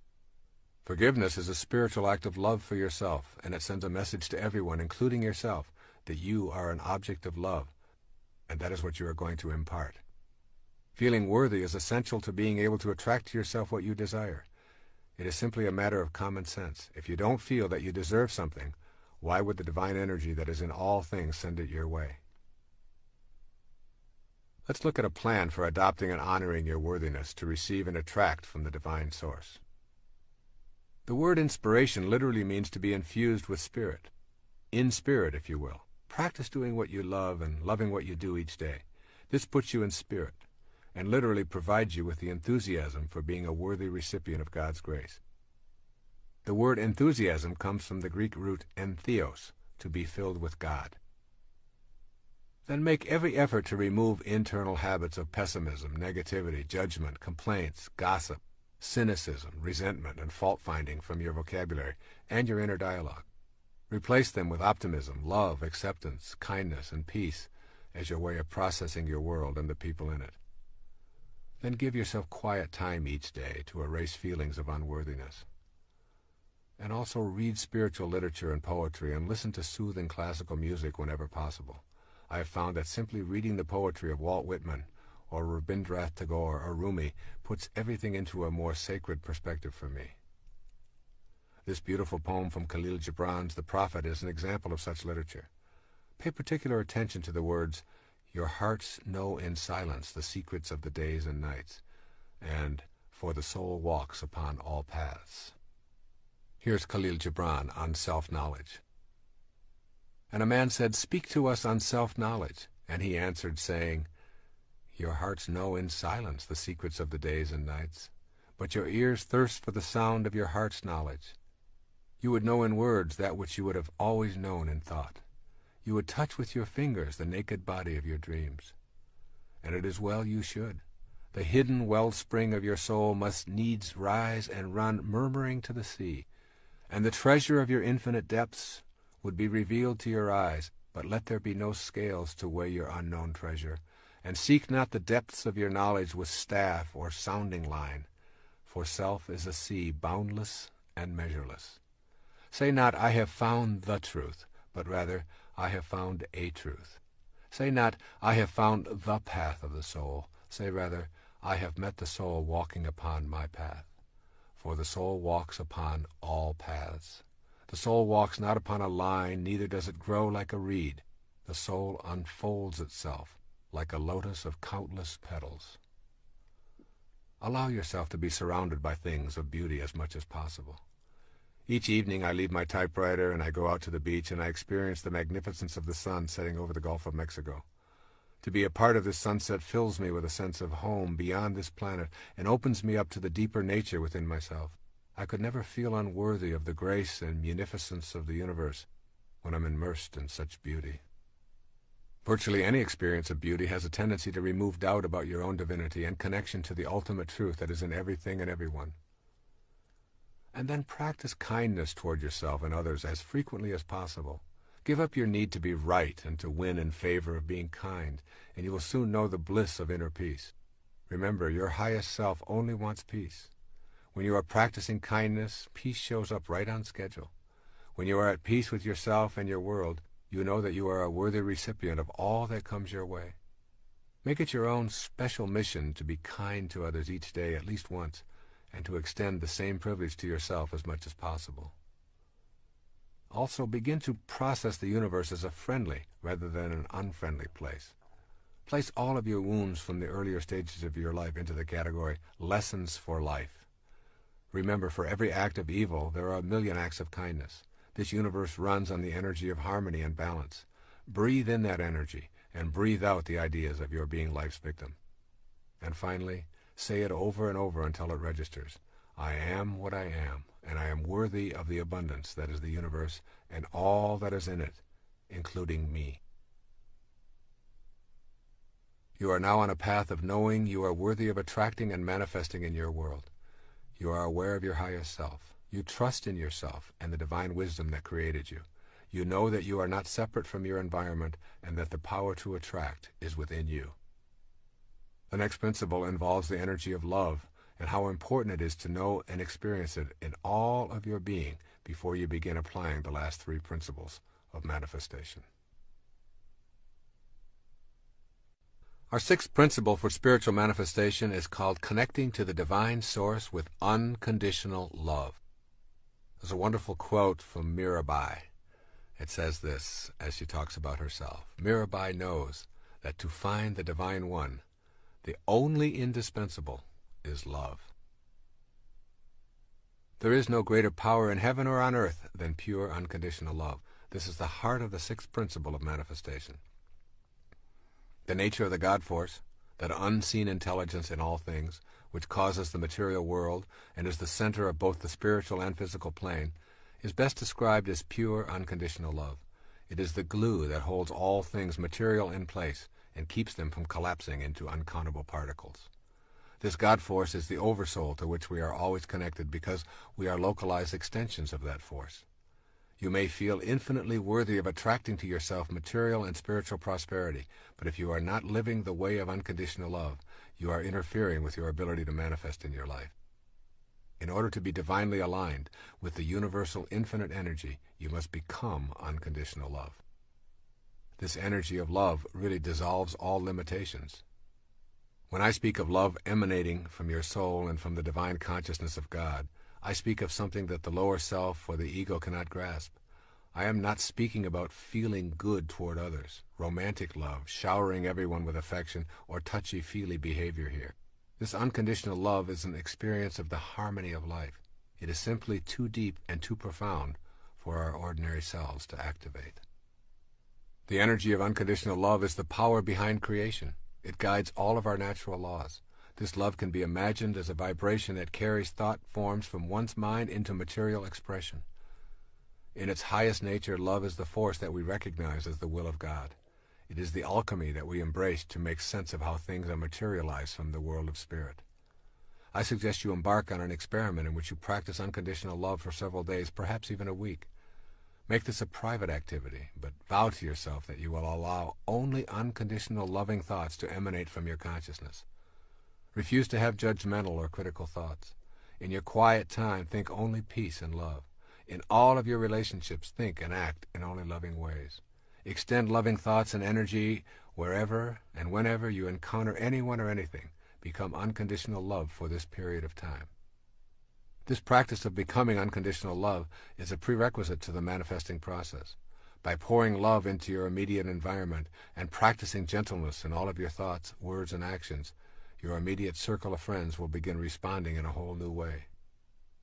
Furthermore, this act becomes expansive very quickly, and you can radiate this love to your community and to people you read about in newspapers, including those who are labeled terrorists, murderers, scam artists, and the like. You emphasize the "un" in unconditional love. You become detached and loving toward all. You are not loving the hostile act, but you are loving the spirit that is blocked in those who are harmful and unloving. When you can live this way and reject all thoughts and actions that are not of an unconditionally loving nature, you will experience the alchemy of your spirit and know how to overcome limitations in your life. This is a task that your conditioning will not easily encourage, but for a few days you can persevere just so you know what the divine universal spirit is like. It judges no one and nothing. It does not moralize. It does not show favoritism. It merely exists as an unconditional love, radiating harmony and allowing everything and everyone to unfold. What can you expect as you practice a few days of being total unconditional love? You will feel yourself becoming a different person. You will feel at peace virtually all of the time. Your relationships will be more deeply spiritual. Most significantly, you will begin recognizing the coincidences of your life with greater regularity. Your thought forms of unconditional love will begin to produce what you desire without your even being aware of how it is happening.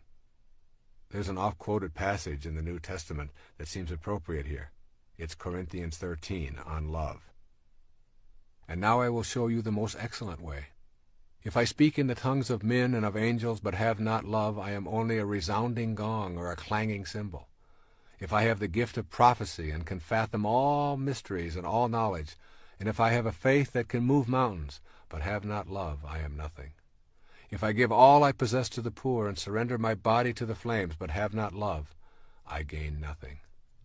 Love is patient. Love is kind. It does not envy. It does not boast. It is not proud. It is not rude. It is not self-seeking. It is not easily angered. It keeps no record of wrong. Love does not delight in evil, but rejoices with the truth. It always protects, always trusts, always hopes, always perseveres. Love never fails, but where there are prophecies, they will cease, and where there are tongues, they will be stilled, and where there is knowledge, it will pass away. For we know in part, and we prophesy in part. But when perfection comes, the imperfect disappears. When I was a child, I talked like a child. I thought like a child. I reasoned like a child. When I became a man, I put childish ways behind me. Now we see but a poor reflection as in a mirror. Then we shall see face to face. Now I know in part, then I shall know fully, even as I am fully known. And now these three remain: faith, hope, and love. Yes, and the greatest of these is love. I'm well aware of the improbability of living an unconditionally loving life in all of our moments. I imagine your ego is protesting that this idea is absurd because you are only human and humans have shortcomings. Nevertheless, I ask you to do this exercise for a few days or a week. You see, I know that it will become habitual when you feel the richness of your life with this new awareness.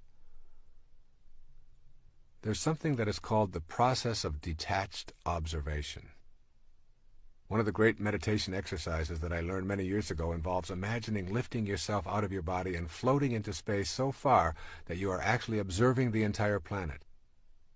If you do this, try to imagine what the Earth is like without you on it. It is a very difficult task for your ego to even contemplate the world without you on it. Next, begin to observe the planet without any judgment, refusing to label anything good or bad, right or wrong. Simply instruct yourself to notice, allow, and send unconditional love. The process of being a detached observer occurs in the silence of your contemplations or meditations. Begin by seeking out time to be quiet and enter this inner place of love. It is in that silence that you will come to truly know the divine energy of unconditional love. It's a difficult thing for our egos to contemplate this concept of oneness. Unconditional love and becoming a co-creator in your life is possible when you know that God is not separate from you. You and God are one and the same. In the New Testament, Jesus says to the multitudes, "I have said, ye are gods." And later, "When a man believes in me, he does not believe in me only, but in the one who sent me. When he looks at me, he sees the one who sent me." What it means to be in a state of oneness is that you know the unconditional love that God has for all of creation is also the unconditional love that can be you if you make that choice. If you place restrictions on that love or withhold it dependent on your judgments and hatreds, then you make it a conditional love and remove yourself from the possibility of co-creating with God. We have unconditional freedom for our thoughts to be what they are. That is how you are loved. That is your gift from the divine Creator, expressed through your individuality. Take that freedom away, and you are no longer a human being. You lose your humanity when you lose the unconditional love that allows you to think as you choose. Now suppose that you're able to function in the same unconditionally loving way, simply allowing without judging. You would be experiencing oneness. Your will and God's will would not be in conflict. Use this love for the purpose of creation. Every moment that you create by radiating unconditionally loving thoughts is a reflection of the same love that was responsible for your creation. This unconditional love is really a power, the ability to reach a higher state of being where there seems to be almost no delay between the creation of a thought form and having that thought form show up can be viewed in terms of unconditional love and an absence of making demands on or judging the world. This is a power that I know is possible for each of us when we begin to adopt the basic principles of spiritual manifestation. Most of us simply do not recognize how truly powerful we are by virtue of our own ability to create thoughts, and out of these thoughts attract to ourselves the abundance of the universe. When we think rationally about this power, we immediately think of the conflict between having a free will and having a destiny. This conflict often obviates the need within us to think and live in unconditionally loving ways. Let's take a quick look at this matter of destiny, which is in the title of this tape, and put it into a different context. Destiny is not preordained. Destiny is ordained totally by you. Every single moment of your now existence is the result of your previous thought. The idea that everything is already laid out for you in advance is a hallucination. You can and do manifest your own destiny. Your free will is your gift of unconditional love. You create the destiny with this free will, and when you venture off the path of unconditional love, you are simply living an illusion. The illusion is that the thoughts that you have of your separateness from God's will put you into an obsequious position, that God is something you must fight or fear. Obviously, if this were true, God could not at the same time be all-loving. So what it means here is that you want to know the joy of unconditional love. The most important thing that you will gain from cultivating unconditional love will be freedom from hate and violence. When these thoughts are removed, you discover the presence of joy and peace. This is an automatic reaction to unconditional love, because you are in harmony with the creative source. The ego identifies you primarily as a physical body, separate from God, and in need of constant stroking to massage your self-importance. When you simply say this is an illusion and it doesn't really exist, those ideas are replaced with unconditional love, and the joy you experience is really the denial of the false and an affirmation of the truth of your being. You are absolutely free when you are not consumed with your self-importance. You are free when you no longer need to be stroked, coddled, and approved of by everyone you meet. There is a great sense of joy in feeling free. Think of times when you have felt the freest in your life, when the pressures to perform are off, when you are walking in nature, when you are in solitude and communing with God. Joy, freedom, and unconditional love are inseparable. They flow from the experience of each other. To be joyful is to hold on to nothing and to have no restrictions. This is also the feeling of freedom, and it is a result of embracing the unconditional love of the divine energy that is the center of your being. This is not to say that one ought not to enjoy a massage, a delicious meal, lovemaking, and all of the pleasures of the body, but it is the mind that is processing and allowing you to experience the pleasure. It is the mind that makes it real. Your purpose is to align your mind with the unconditional love that is the divine source of all material things, including your body. With that alignment comes joy and power. When one drop of water separates from the ocean, it becomes a speck that is essentially powerless and weak. But when it aligns with its source, the ocean itself, it is powerful beyond what is possible as an individual drop of ocean, and so it is with you. Unconditional love is really nothing more than the absence of fear. The ego is where fears originate, with constant messages that you are incomplete and need more, that you need to win to be better in comparison to others. With its unceasing pressure, the ego keeps you in a constant state of turmoil and anxiety. Here is where all fears are birthed and nurtured within you. To accept unconditional love as your premise for living, you will have to tell the ego that there is no need to prove anything, and that all you want or hope for is already here. With this kind of declaration, fear is removed from your life and is replaced with love. Remember the biblical quote, "Perfect love casteth out all fear." This principle of unconditional love as a prerequisite to manifesting your own destiny is a tough one to put into practice full time, yet you could begin this process by working on it one step at a time, beginning right now. Here are a few of the ways of putting unconditional love into practice in your life. Remember to keep uppermost in mind that love transforms. Unconditional love heals the body and the mind. And then also remember that the polarity of love is fear. Fear is a current of energy that literally runs through your body and is produced when you feel cut off from the source of unconditional love. Every time you experience fear, ask yourself, what's going on that I have substituted fear for love in this moment? Also, begin to acquire a private, non-publicized, and regular habit of meditating. With every breath you take, feel yourself taking in unconditional love. With every exhalation, expel thoughts of fear. Then pick one day to practice this exercise with a partner of your choice. Make a decision to think, act, and radiate nothing but unconditional love for the entire 24-hour period, including your dreams. If this works for you for one day, see if you can extend it for another day or two.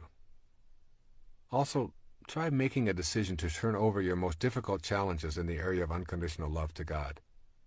Simply turn them over with a request such as, I have been unable to bring love into my life in these areas, and I am asking for your divine guidance in accomplishing this. Also, in your silent moments of prayer, do not be afraid to ask for help. And then know the connection between manifesting your heart's desire and unconditional love. Without your connection to this love, you lose your connection to the creative process. Unconditional love is in all things you wish to attract as well as in you. Keep it honestly, and you keep your ability to know that you are a God. Lose it, and you lose your godliness. It is that simple. And finally, make your word law. If you say it, live up to it lovingly. This gives you a sense of inner balance. The universe runs on balance, and the energy that keeps it in balance is love. By declaring yourself a person who keeps his word, you align yourself with the loving essence of the world. This concludes the sixth principle for manifesting. Unconditional love is the cornerstone of your mental picturing. You refuse to allow any contrary ego-driven thought to enter the inner kingdom of love. If you activate this principle, you will have revealed a truth that eludes most people. It is with unconditional love that you find your true connection to the divine energy that is in all things. Our seventh principle of spiritual manifestation is simply meditating to the sound of creation. This seventh principle of manifesting will challenge your conditioning probably more than any of the other 8 principles. However, while it contradicts your beliefs about how you fit into the universe, it also expands your ability to create and attract the objects of your heart's desire. Others who have done this meditation on a regular basis have experienced dramatic shifts in their lives and have been able to manifest what they previously believed to be impossible. As you begin opening yourself to this soul-nourishing practice of chanting to the sounds of creation, spend some time carefully studying the other 8 principles. When you begin to practice the 2 daily manifesting meditations, you need to trust in your highest self and meditate with unconditional love. Reviewing the other 8 principles will help to make trust and love available. Meditating with sound can work dramatically in your personal life and can also facilitate a new awareness of our collective abilities to manifest a world free of the demands and petty issues of the ego. I feel blessed to have a spiritual teacher, Sri Guruji, make these meditations available to me to teach to others. Sounds have the power to generate your ability to attract to yourself that which you desire. 3 key words describing the principle are the title of the following section. Listen carefully to these 3 words. Sounds have power. Sounds are a powerful energy. Every sound is a vibration made of waves oscillating at a particular frequency. The frequency range of the human ear is approximately 16 to roughly 40,000 vibrations per second. Sound is the intermediary between abstract ideas and concrete form in the material world. Sounds literally mold the abstract world of thought and spirit into shapes. In ancient ceremonial rites, words, sounds, and shapes combine to achieve certain ends. Each letter in a word signifies a sound and records the expression of a particular sound. Differing sounds were recorded for their own purposes. Sounds have an impact on us in a myriad of ways. The discordant and harassing sounds of machines, thudding, screaming, grating noises, bombard our consciousness and make it difficult to be serene and peaceful. Discordant sounds can cause internal illness or disease. But sound also has healing properties when it is harmonious and soothing. Healing takes place to the accompaniment of soothing harmonies and nature's music interspersed with spiritually nourishing silence. In addition to healing, sound is used in the creation process, which is the central concern of this 7th principle of spiritual manifestation. When we use the sounds of nature that are most consistent with the act of creation, we begin to attract the material form that we desire. Learning how to use sound is a way of harnessing its power for manifesting thought into the world of form. Manifesting is knowing how to make contact with that spiritual vibrational frequency while we are living inside a body in a materialized world.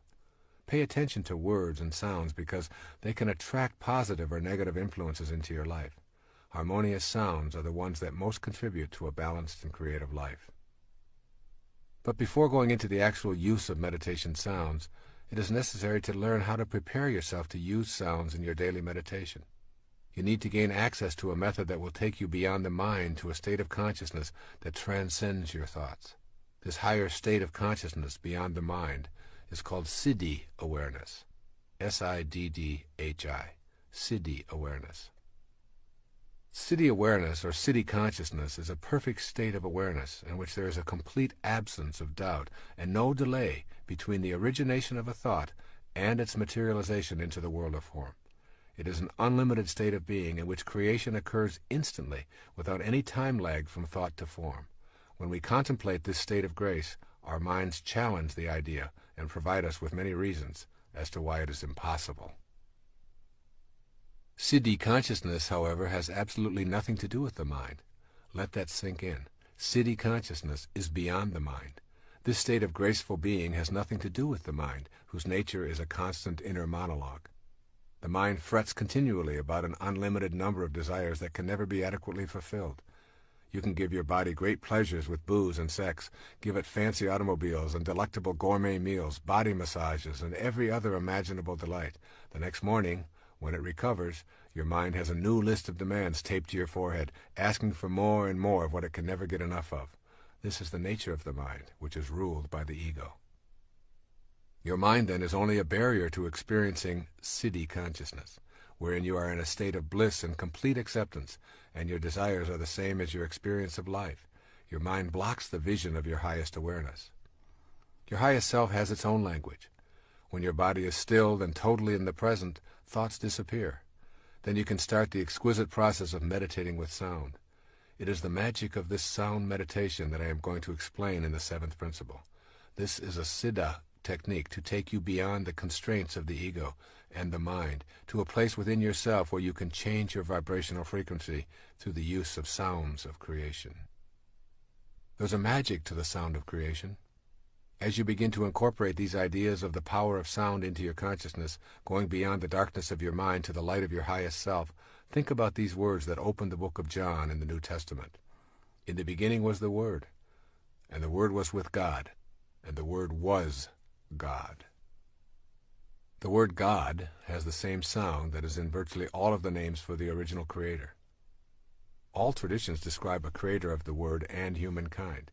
Here is a list of names used for the creator: Ra, Krishna, Rama, Buddha, Adonai, Brahman, Siddha, Shiva, Jehovah, Kali Durga, Tat, Gayana, Mahanta, Mahavira, Anu, Atva, Nanak, Yahweh, God, Allah. The obvious sound that is in all of these names for the Creator is the sound Ah. Ah expresses a feeling of bliss and joy. The sounds of creation and joy are synonymous. It is not an accident that the name for the Creator in virtually all languages contains the sound Ah. Ah is the only sound that humans make effortlessly, simply by taking in a breath and without moving the lips, the tongue, the jaw, or the teeth. If you move any of these, the sound changes. Ah is the sound of effortless perfection, as is creation itself effortless and perfect. Ah, the sound of creation, is one sound you will want to use as you practice the language of siddhi consciousness. It takes you beyond the incessant self-dialogue that characterizes your mind. When you repeat the sound Ah in connection with your manifestation meditation practice, you are literally repeating the name of God. In Reflections of the Self, Swami Muktananda gives these words to his devotees who desire to know more about the state of siddhi consciousness. With eyes brimming with love, sing his name. All inner mysteries will be disclosed. Every bird and plant will reveal itself to you as Brahman. The knowledge of Vedanta will manifest everywhere. O dear one, keep chanting God's name while sitting or standing or involved in the world. Never forget him. Unite your mind with the self. He explained that these names for God have specific combinations of inherently powerful syllables that have the ability to call forth the experience of God within us. Making these sounds acquaints us, perhaps for the first time, with the subtle God force within ourselves. Thousands of years ago, Patanjali set down his highly celebrated Yoga Sutras. They were designed to help guide seekers to the highest state of awareness, siddhi consciousness. He offered this advice: repeat and meditate on Om. Om is a symbol for the universal sound of creation. Repeating this sound causes the disappearance of obstacles and an awakening of a new, higher consciousness that is the creative energy. Continually chant God's name is the advice of the masters of self-awareness to those who seek to participate in the act of creating and manifesting. The sound Ah is the sound of God. Make the repetition of the name of God a daily meditation practice, and you will literally transform yourself into this universal sound of creation. You will become one with the sound that mediates between the world of form and the highest frequencies of the spiritual world. This creation meditation is also involved with 2 chakras of the body. Of the 7 chakras of the body, 2 are significant in learning this manifesting technique. The base chakra, the sex center, is one, and the third eye, located between the eyebrows, is the other. Imagine for yourself a channel between the base chakra and your third eye. You are going to clear this imaginary passageway between these 2 chakras and feel yourself open the third eye so that you can imaginatively project your manifesting energy out the new opening. The base chakra is the center of procreation. The third eye chakra is for the purpose of manifestation. Think of your third eye as the part of you that makes contact with the physical world that is invisible to the naked eye. You are attempting to open this third eye through the language of your siddhi consciousness. Now, remembering that ah is the sound of joy as well as the God sound, think about the sound that accompanies the process of procreation. Ah is the most common sound heard in the very act of procreation. And more often than not, God's name is repeated as a soul arrives from the world of the unseen into the world of materialized form. Oh God! Oh my God! Ah! Initially, this may seem amusing, yet it is incontrovertible that these are universal clues to the process of manifestation. The energy released through the root or base chakra brings about procreation. And what has taken place here? A release of energy from the base chakra, received by another base chakra, and a soul connects to form, from the unseen to the manifested, all accompanied by the sound of ah. Learning this technique of sound manifesting really involves nothing more than opening up the channel that exists between these two chakras in your body. Opening the third eye is an inner exercise of putting your attention at the third eye or mind chakra and projecting through it, feeling the joy that is associated with the sound ah. You experience it leaving the limits of your physical body, embracing that which you want to manifest, and bringing it back to you. Implement this sound meditation in your morning practice. I have created a cassette tape and a compact disc called Meditations for Manifesting, which guides you through this morning meditation. In addition, that recording guides you through the second meditation, which takes place in the evening. However, here you put your attention on gratitude for all that has manifested into your life. This is also the subject matter of the ninth and final principle. Now we listen to the sound of that which is manifested. There's a second sound that reflects the vibrational frequency of manifestations in the physical plane. This sound is Om. If you reduce anything that you can observe on the physical plane to its ultimate sound vibration, you would hear the sound Om. This is the sound that women of ancient times meditated to while bringing their babies into the world. Whereas Ah is the sound of creation, Om is the sound of that which is already created. Om expresses gratitude for all that has manifested. There's a basic relationship between our level of awareness and the vibrations of the universe. This is why I include the Om meditation in the manifestation process. Repeating the Om sound in the evening tunes you to a higher state of awareness and to gratitude for all that has manifested into your life. Repeating this sound as a mantra of gratitude is one of the most joyous feelings you will ever experience, causing you to be in harmony with your environment. Using the Om sound is a way of bonding to all that manifests for you, in whatever form it shows up. It creates a peaceful space and contributes to your identifying with the manifesting principle. These two sounds, Ah and Om, used on a daily basis, form the basis for your becoming adept at connecting with what you desire and understanding totally the message of this tape, which is that you indeed manifest your own desires and destiny.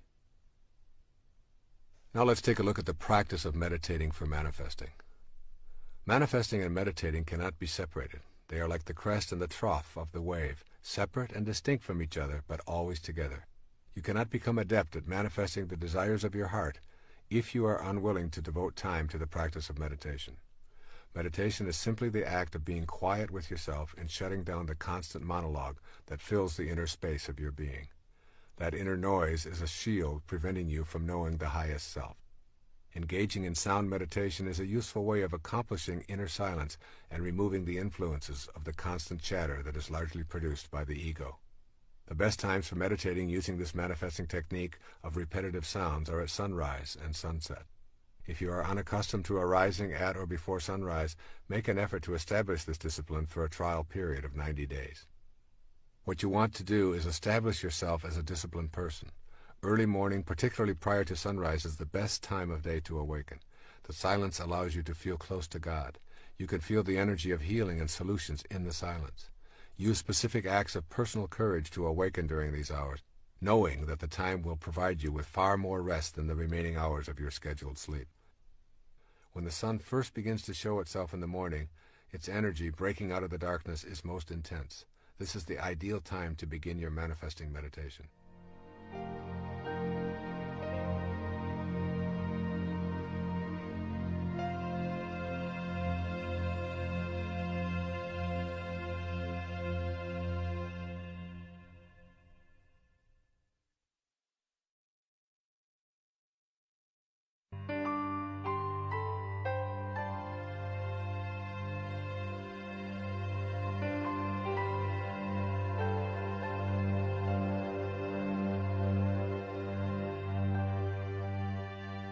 Find a comfortable place to sit. What makes you feel most relaxed and at peace is the perfect posture. If at all possible, it is advisable to do this outdoors. Gently place your forefinger and thumb together on each hand. Close your eyes and allow yourself approximately 20 minutes for this morning practice. Take in a few long, deep breaths and exhale, becoming aware of the pattern of your breathing and the feeling of filling your lungs. Then place your attention on the root or base chakra, the sex center, and move your attention up the passageway between your root chakra and your third eye chakra. Think of this as a channel that has been clogged, and think of the third eye space as an opening that has been sealed for a long time that you are going to open with your new inner etheric energy. Now take a deeper, longer breath of air, filling your lungs, and as you release the breath, say out loud the sound ah, with as much emotion and volume as you can imagine. Ah. Place your attention on clearing the channel with the sound of ah.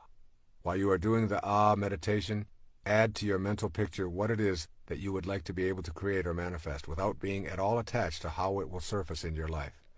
Repeat the sound of ah as your mantra for the entire time. However, do it out loud and with emotion for only approximately the first 1/3 of the time. Move your attention up and down the inner passageway between the root chakra and the third eye chakra. With the inner energy that you are feeling from the sound of creation resonating within you, open this third eye in your mental picture and propel the creative force through it into the world of form. Imagine its release from your inner being to a point at which it circles the world and surrounds the objects of your desire. Trust that this energy will connect with the universal energy that is the God force and will send the objects of your desire into your immediate world. This must be done in accordance with all 9 of the principles of manifesting that are explained in this tape, which means you have an absence of doubt, complete trust, unconditional love, and a knowing that this power of attraction is within you and in all things. Gradually, you will begin to experience an overwhelming sense of bliss and peace. For the next approximately 1/3 of the morning meditation, say the ah sound softer and softer. Stay focused on the third eye, which is now open and sending out this creation energy and the feeling of your desire manifesting. For the final third of your morning meditation, repeat the sound of ah to yourself silently as a mantra, and keep your attention on the third eye and the glorious feeling of gratitude that you are already experiencing for having this manifest into your life. When you have completed approximately 20 to 30 minutes of this manifesting meditation, your morning session will be complete. Some people have used this meditation to manifest peace for themselves or those they love, to center themselves on a healing, or to bring a relationship into their life.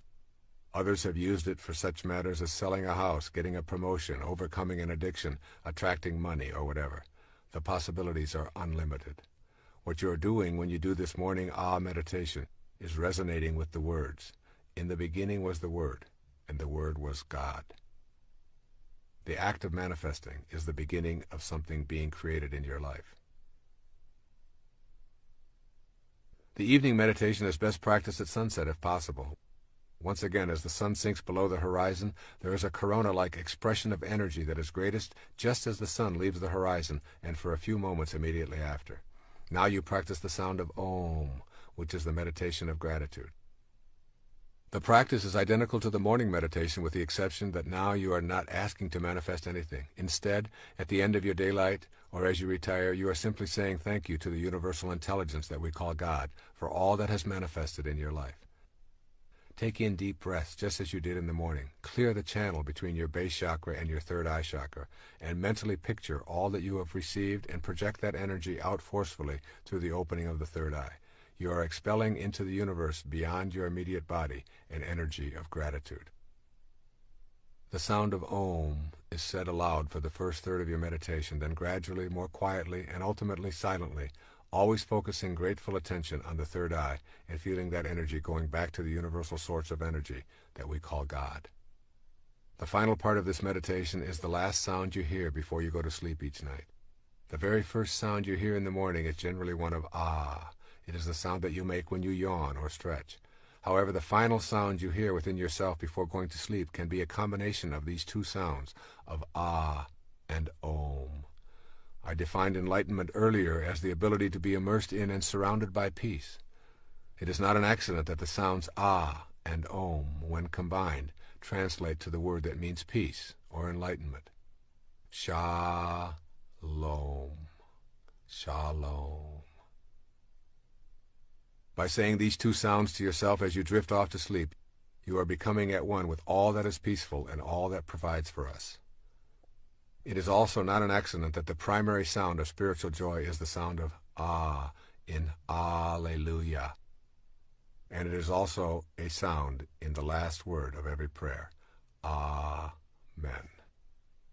Give this glorious, peaceful, enlightening manifestation meditation practice a 3-month trial using each of the 9 principles outlined in this book, and see if you do not experience your heart's desire appearing. Alleluia. Shalom. The 8th principle for spiritual manifesting simply says, patiently detach from the outcome. In the 7th principle on the use of sound meditation, I emphasize the importance of placing your attention on your feelings as you picture your desire manifesting. This 8th principle of spiritual manifesting has at its heart the experience of that feeling. The manner of how and when it is desired shows up is something that you must not try to control. Manifesting is not about making demands of God in the universe. Manifesting is a cooperative venture in which your intention is aligned with divine intelligence. That intelligence is in all things and in you simultaneously. Demanding that God send your desire according to your timetable and design reinforces the incorrect idea of God as a separate energy. There's an important concept to try to grasp here. It's called intelligence apart from individuality. Most of us believe that the recognition of any other individual affirms a point at which our own individuality ceases and the other's begins. This belief is part of our conditioning, and it imposes a great deal of limitation on us. If this pattern were ascribed to the universal mind, it would describe a God that at some point ceased and something else began.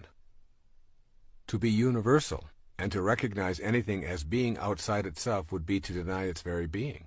So the nature of universal intelligence is an absence of individual personality. You are in an impersonal and intensely intelligent ocean of life that is all around, under, and in everything, including you. Though you have been conditioned to believe that you are an individual, you are actually a part of the grand universal nature that is infinite in its possibilities. This undifferentiated intelligence responds to you when you recognize it. Ask yourself what the relationship of this universal mind is to you. It cannot have favorites if it is the root and support for everything and everyone. Lacking individuality, it cannot be in conflict with your desires. Being universal, it cannot be simply shut off from you. All these statements characterize this all-producing mind as responsive to you when you understand your relationship to it. Your task is to bring the universal energy within your grasp by raising yourself to the level of that which is universal, rather than bring the universal down to a level of misperceived individuality that is separate from the universal. You need only to recognize it to attract it to yourself, rather than ask it to recognize you and bring you to it. Having learned a different set of principles, all of this may sound a bit confusing, yet it is crucially important for you to know this before moving along on the path of manifesting. There's a power of infinite patience. This provocative line is from A Course in Miracles. Those who are certain of the outcome can afford to wait, and without anxiety. The notions of certainty and patience go together.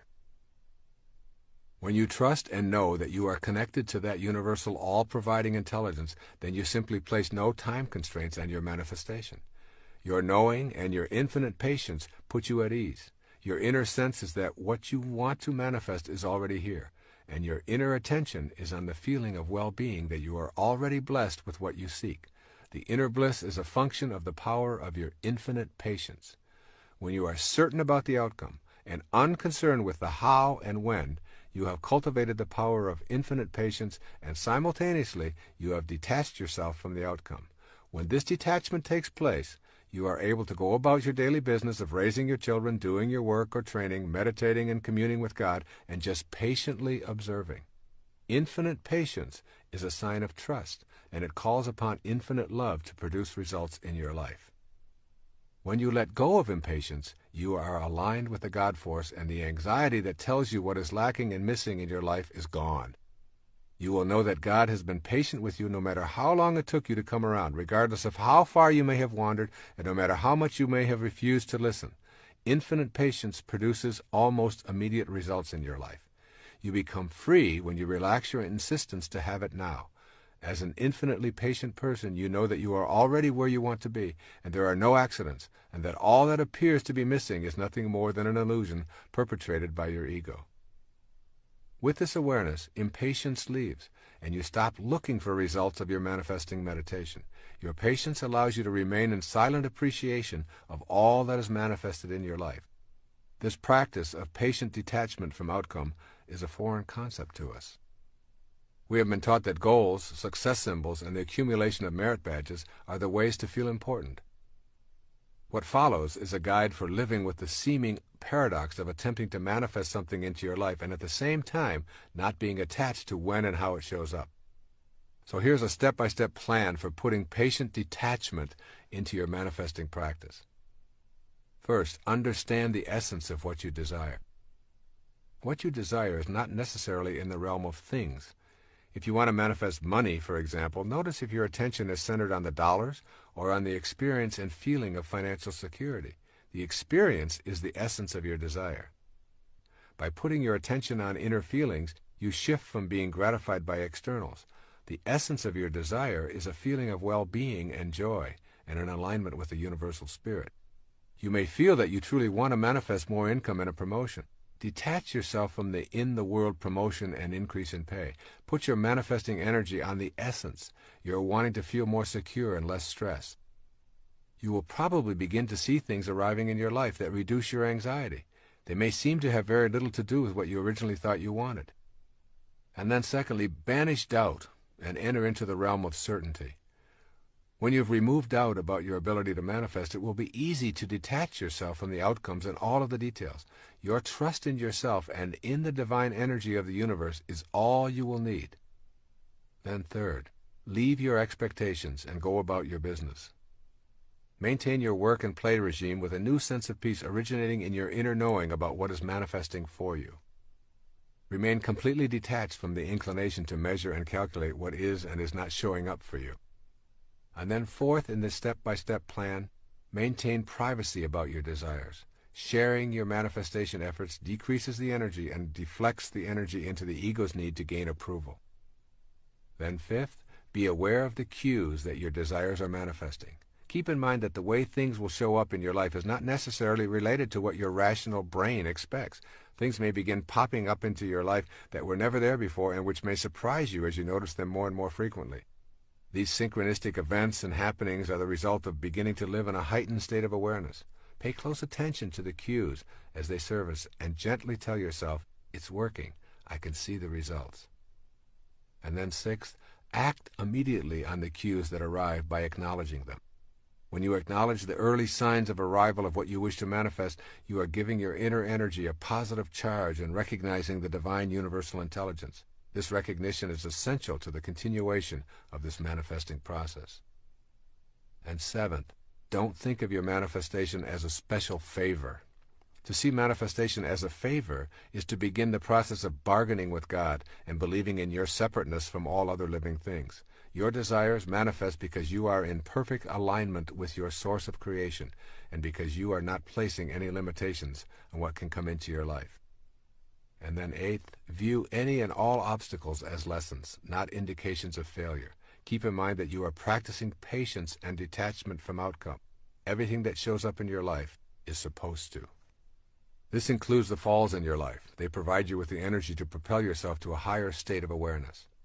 And then ninth, release all judgment from your manifesting practice. This requires you to be willing to suspend your inclination to judge that which shows up in your life as right or wrong, good or bad, attractive or unattractive. Your judgments halt the flow of universal energy into your life and put you at odds with that divine power. Your ability to manifest depends in large part on your willingness to leave behind the collective judgments that make up the totality of human beliefs. Detaching from these beliefs is one of the greatest challenges of your life. You will probably experience a sense of loss and perhaps a feeling of loneliness as you make this step out of judgment.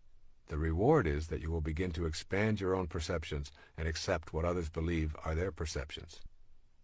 A business card you might find walking on the beach, a book or a tape recording, a message intended for another but is in your mailbox.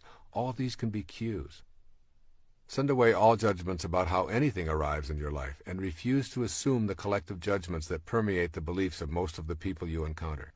As you notice what arrives and disappears, try to do it with a feeling of total acceptance. In your inner world now, anything you can imagine is actually a part of you. Your proclamation of being wealthy and happy, if taken to that inner non-judgmental world, will lead you to feel wealthy and happy. This in turn will lead you to begin acting in new ways. You will begin to create a new concrete reality of wealth and happiness within yourself as you generate a positive attitude toward all you encounter. No judgments, simply maintaining an inner feeling of having already manifested whatever it is you desire. Your mind will attempt to use logic, but manifestation is not logical. Your mind will try to employ negativity, insisting that you are too old, too stupid, or too undeserving, that you never win anything, that you've wished for things in the past and been disappointed, and there's no reason to expect things to change now. This is the attachment of the mind and the ego to results in past history. Meditation and intuitive feelings are two ways to supersede the mind. The emphasis is on detaching from the collective unconscious beliefs, refusing to judge, and patiently allowing the universal source to deliver what you are now totally aligned with in your inner world. And 10th, learn to relax in peace and knowing. The universal intelligence works at its own perfect pace. It will deliver when you are in alignment with the 9 principles detailed in this tape.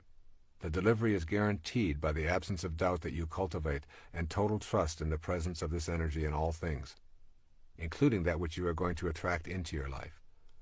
And finally, on 11th, use affirmations to keep the energy flowing and to detach from the outcome. The most useful affirmation I can provide in this regard is really quite simple.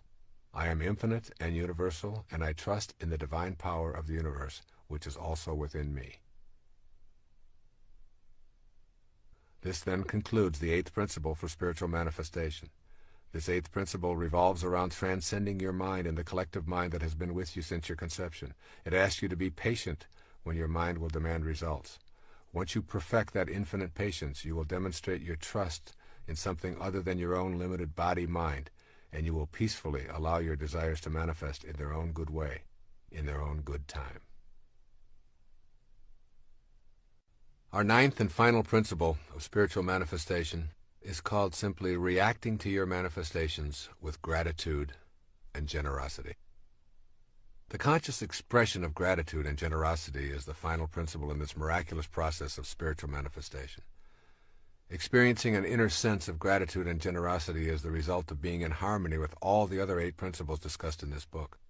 Gratitude is your expression of acknowledging the oneness of the universal energy working in cooperation with your desires. Let's look at the nature of gratitude. Gratitude is the complete and full response of the human heart to everything in the universe. It is the absence of feeling alienated or separate.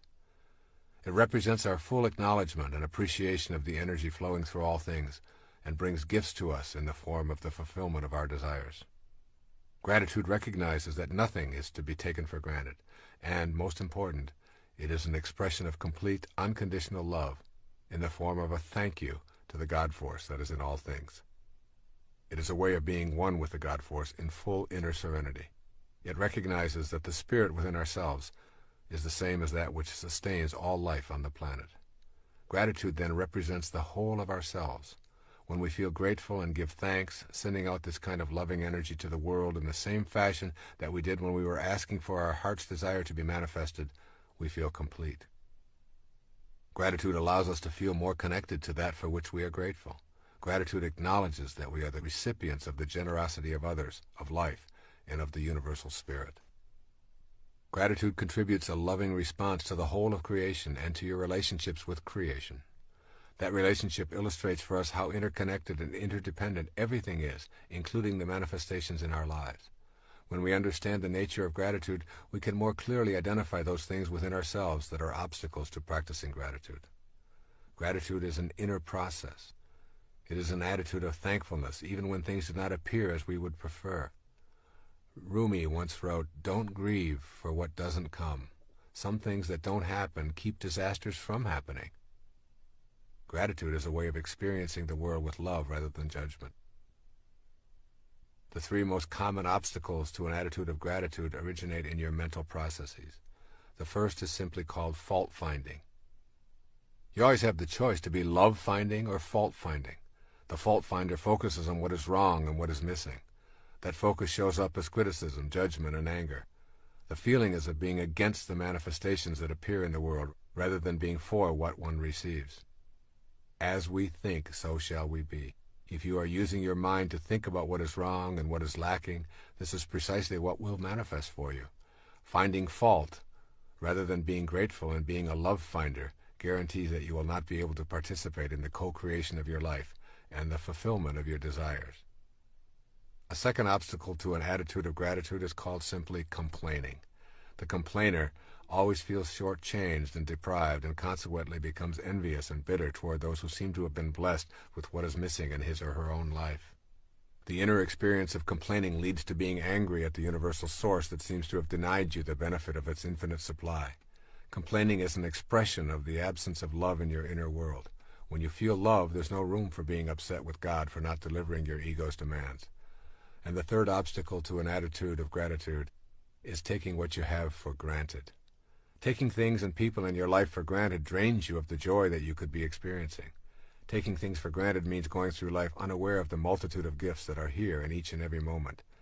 Think of the activities and experiences that would be missed if they suddenly disappeared. Remind yourself that there are no ordinary moments. Kicking a ball around with a child, watching the shape of the clouds in the early morning, or hearing the sounds of the seasons, saying good night to a loved one. Every single experience is an opportunity to experience gratitude, or its opposite, ennui. It is also a choice. Strive to be alert to being a love finder. Sleepwalking through life is a choice to impede the gratitude that is necessary for you to become a manifester. If you take everything for granted, you will never be able to see the clues that will give you the impetus to take action on your desired manifestation. The appearance of the right person or the unexpected gift will be greeted with a shrug and a disinterest, which will prevent you from receiving its blessings. Be awake and fully appreciative of everything and everyone. And here appreciation and depreciation need to be understood. When we depreciate something, we devalue or diminish its worth. We depreciate things or people by expressing disapproval or dislike. It is impossible to feel grateful for something or someone we do not value. Begin to see things and people as they truly are. Each person is a child of God. See the unfolding of God in each person you meet. The moment you participate in the depreciation process, you block your ability to experience gratitude, and consequently, you obstruct your ability to manifest prosperity, love, and joy into your life. Essentially, the activity of depreciation means that you are not sensing the beauty of life. Become an appreciator, and therefore a manifester, by seeing the Christ shining back at you in the other person or groups of people.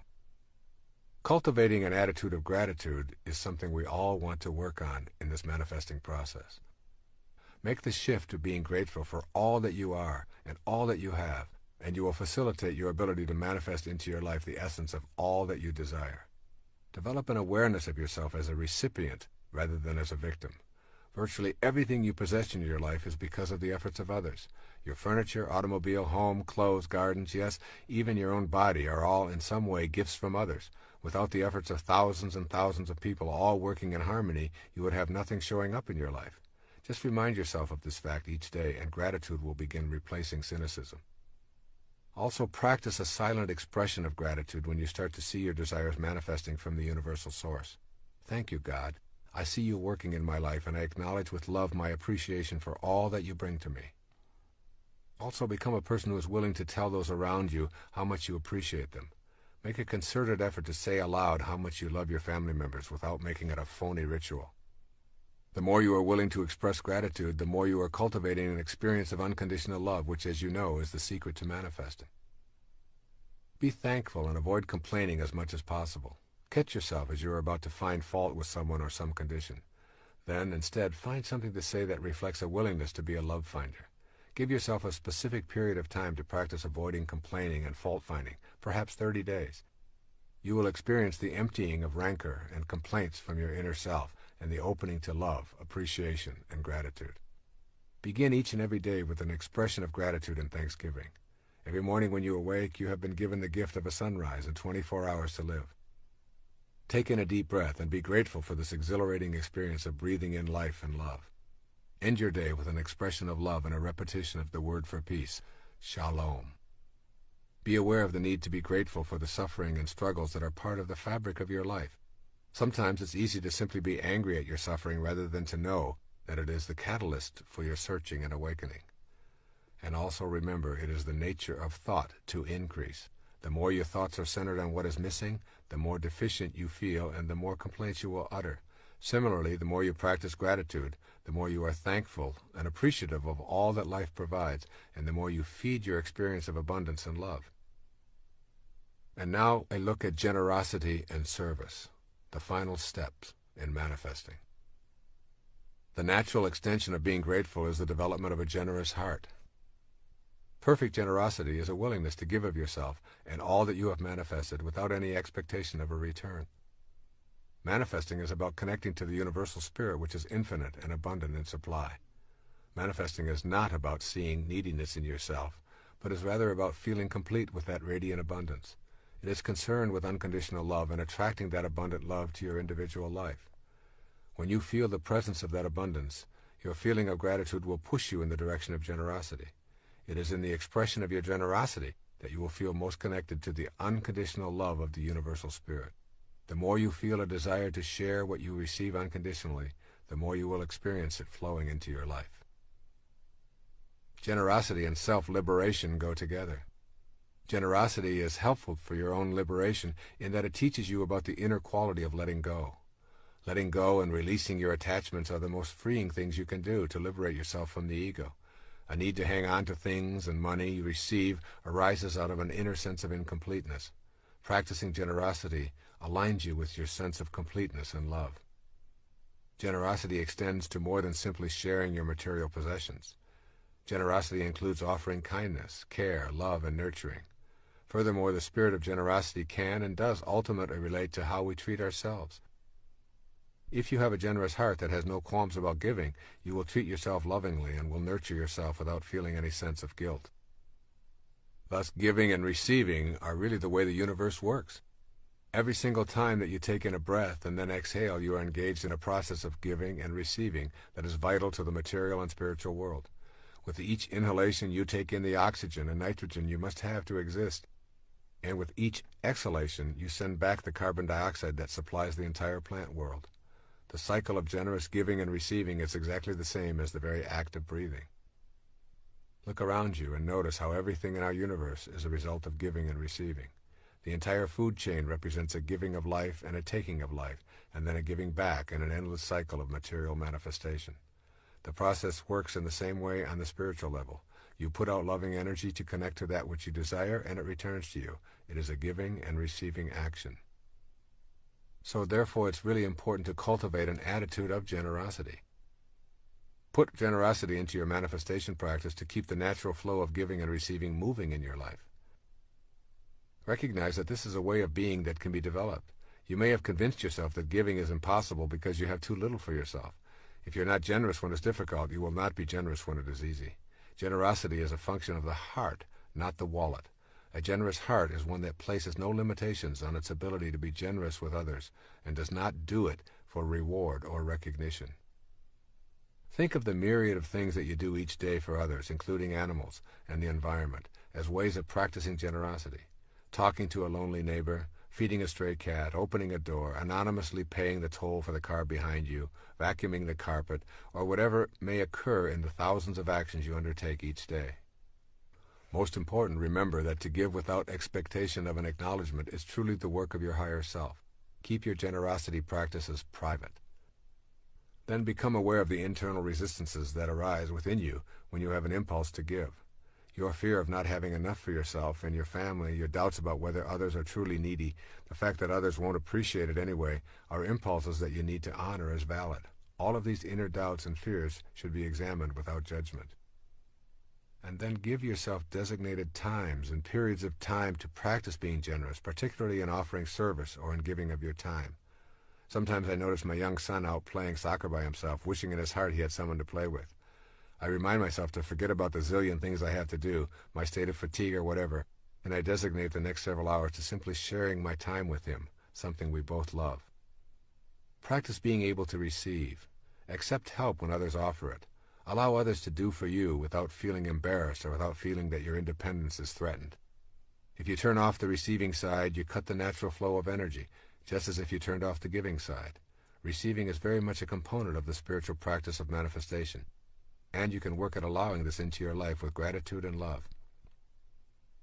Furthermore, practice giving just a bit more than you think you can, and a bit more than your own comfort level allows. Whatever you have convinced yourself is the limit of your generosity, try going beyond it.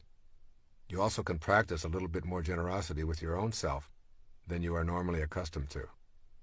Order the item on the menu that costs more, or give yourself a few extra days on your vacation trip, or allow yourself the luxury of a body massage or a facial. Extend your generosity into service as a way of life.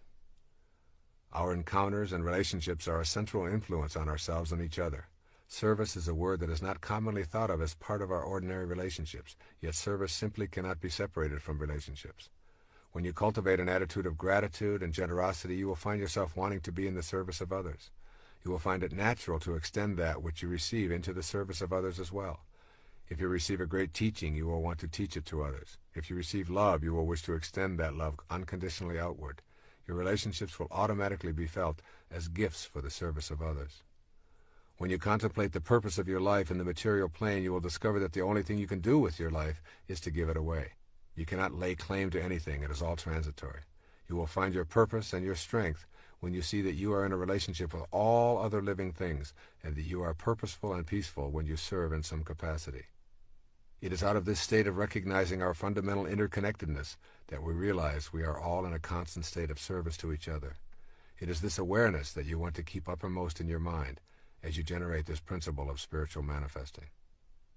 Service, at its very basic core, is an inner choice to offer a helpful and healing attitude to others as well as to ourselves. A natural outgrowth of feeling grateful for our daily life manifestations is experiencing the inclination to be generous. By turning the purpose of your life into one of service and leaving behind your self-absorption, you discover the irony of manifesting. The more you choose to be of service, the more profoundly you experience unconditional love, and the more you find materializing into your life. Service is best thought of as a continuous focus in your life rather than being limited to certain kinds of giving activities. Service is a state of mind that expresses love rather than fear, trust rather than distrust. It focuses on meeting all others as equals with whom we share a spiritual identity. This inner attitude of love reveals itself in action. Service does not require that you become a Mother Teresa. You serve by suspending your ego and extending the love that fills that space. It can take a million different forms, but when practiced with authenticity, from the heart, it makes all that is manifested into your life worthwhile. The only problem you will encounter is attempting to give or serve without love. The moment you put a condition on your service or ask something in return, you introduce conditional rather than unconditional love. The imposition of the condition makes service empty.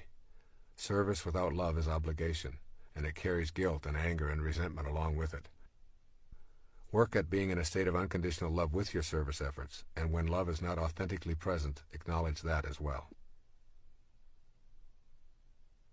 This concludes the 9th principle of spiritual manifesting.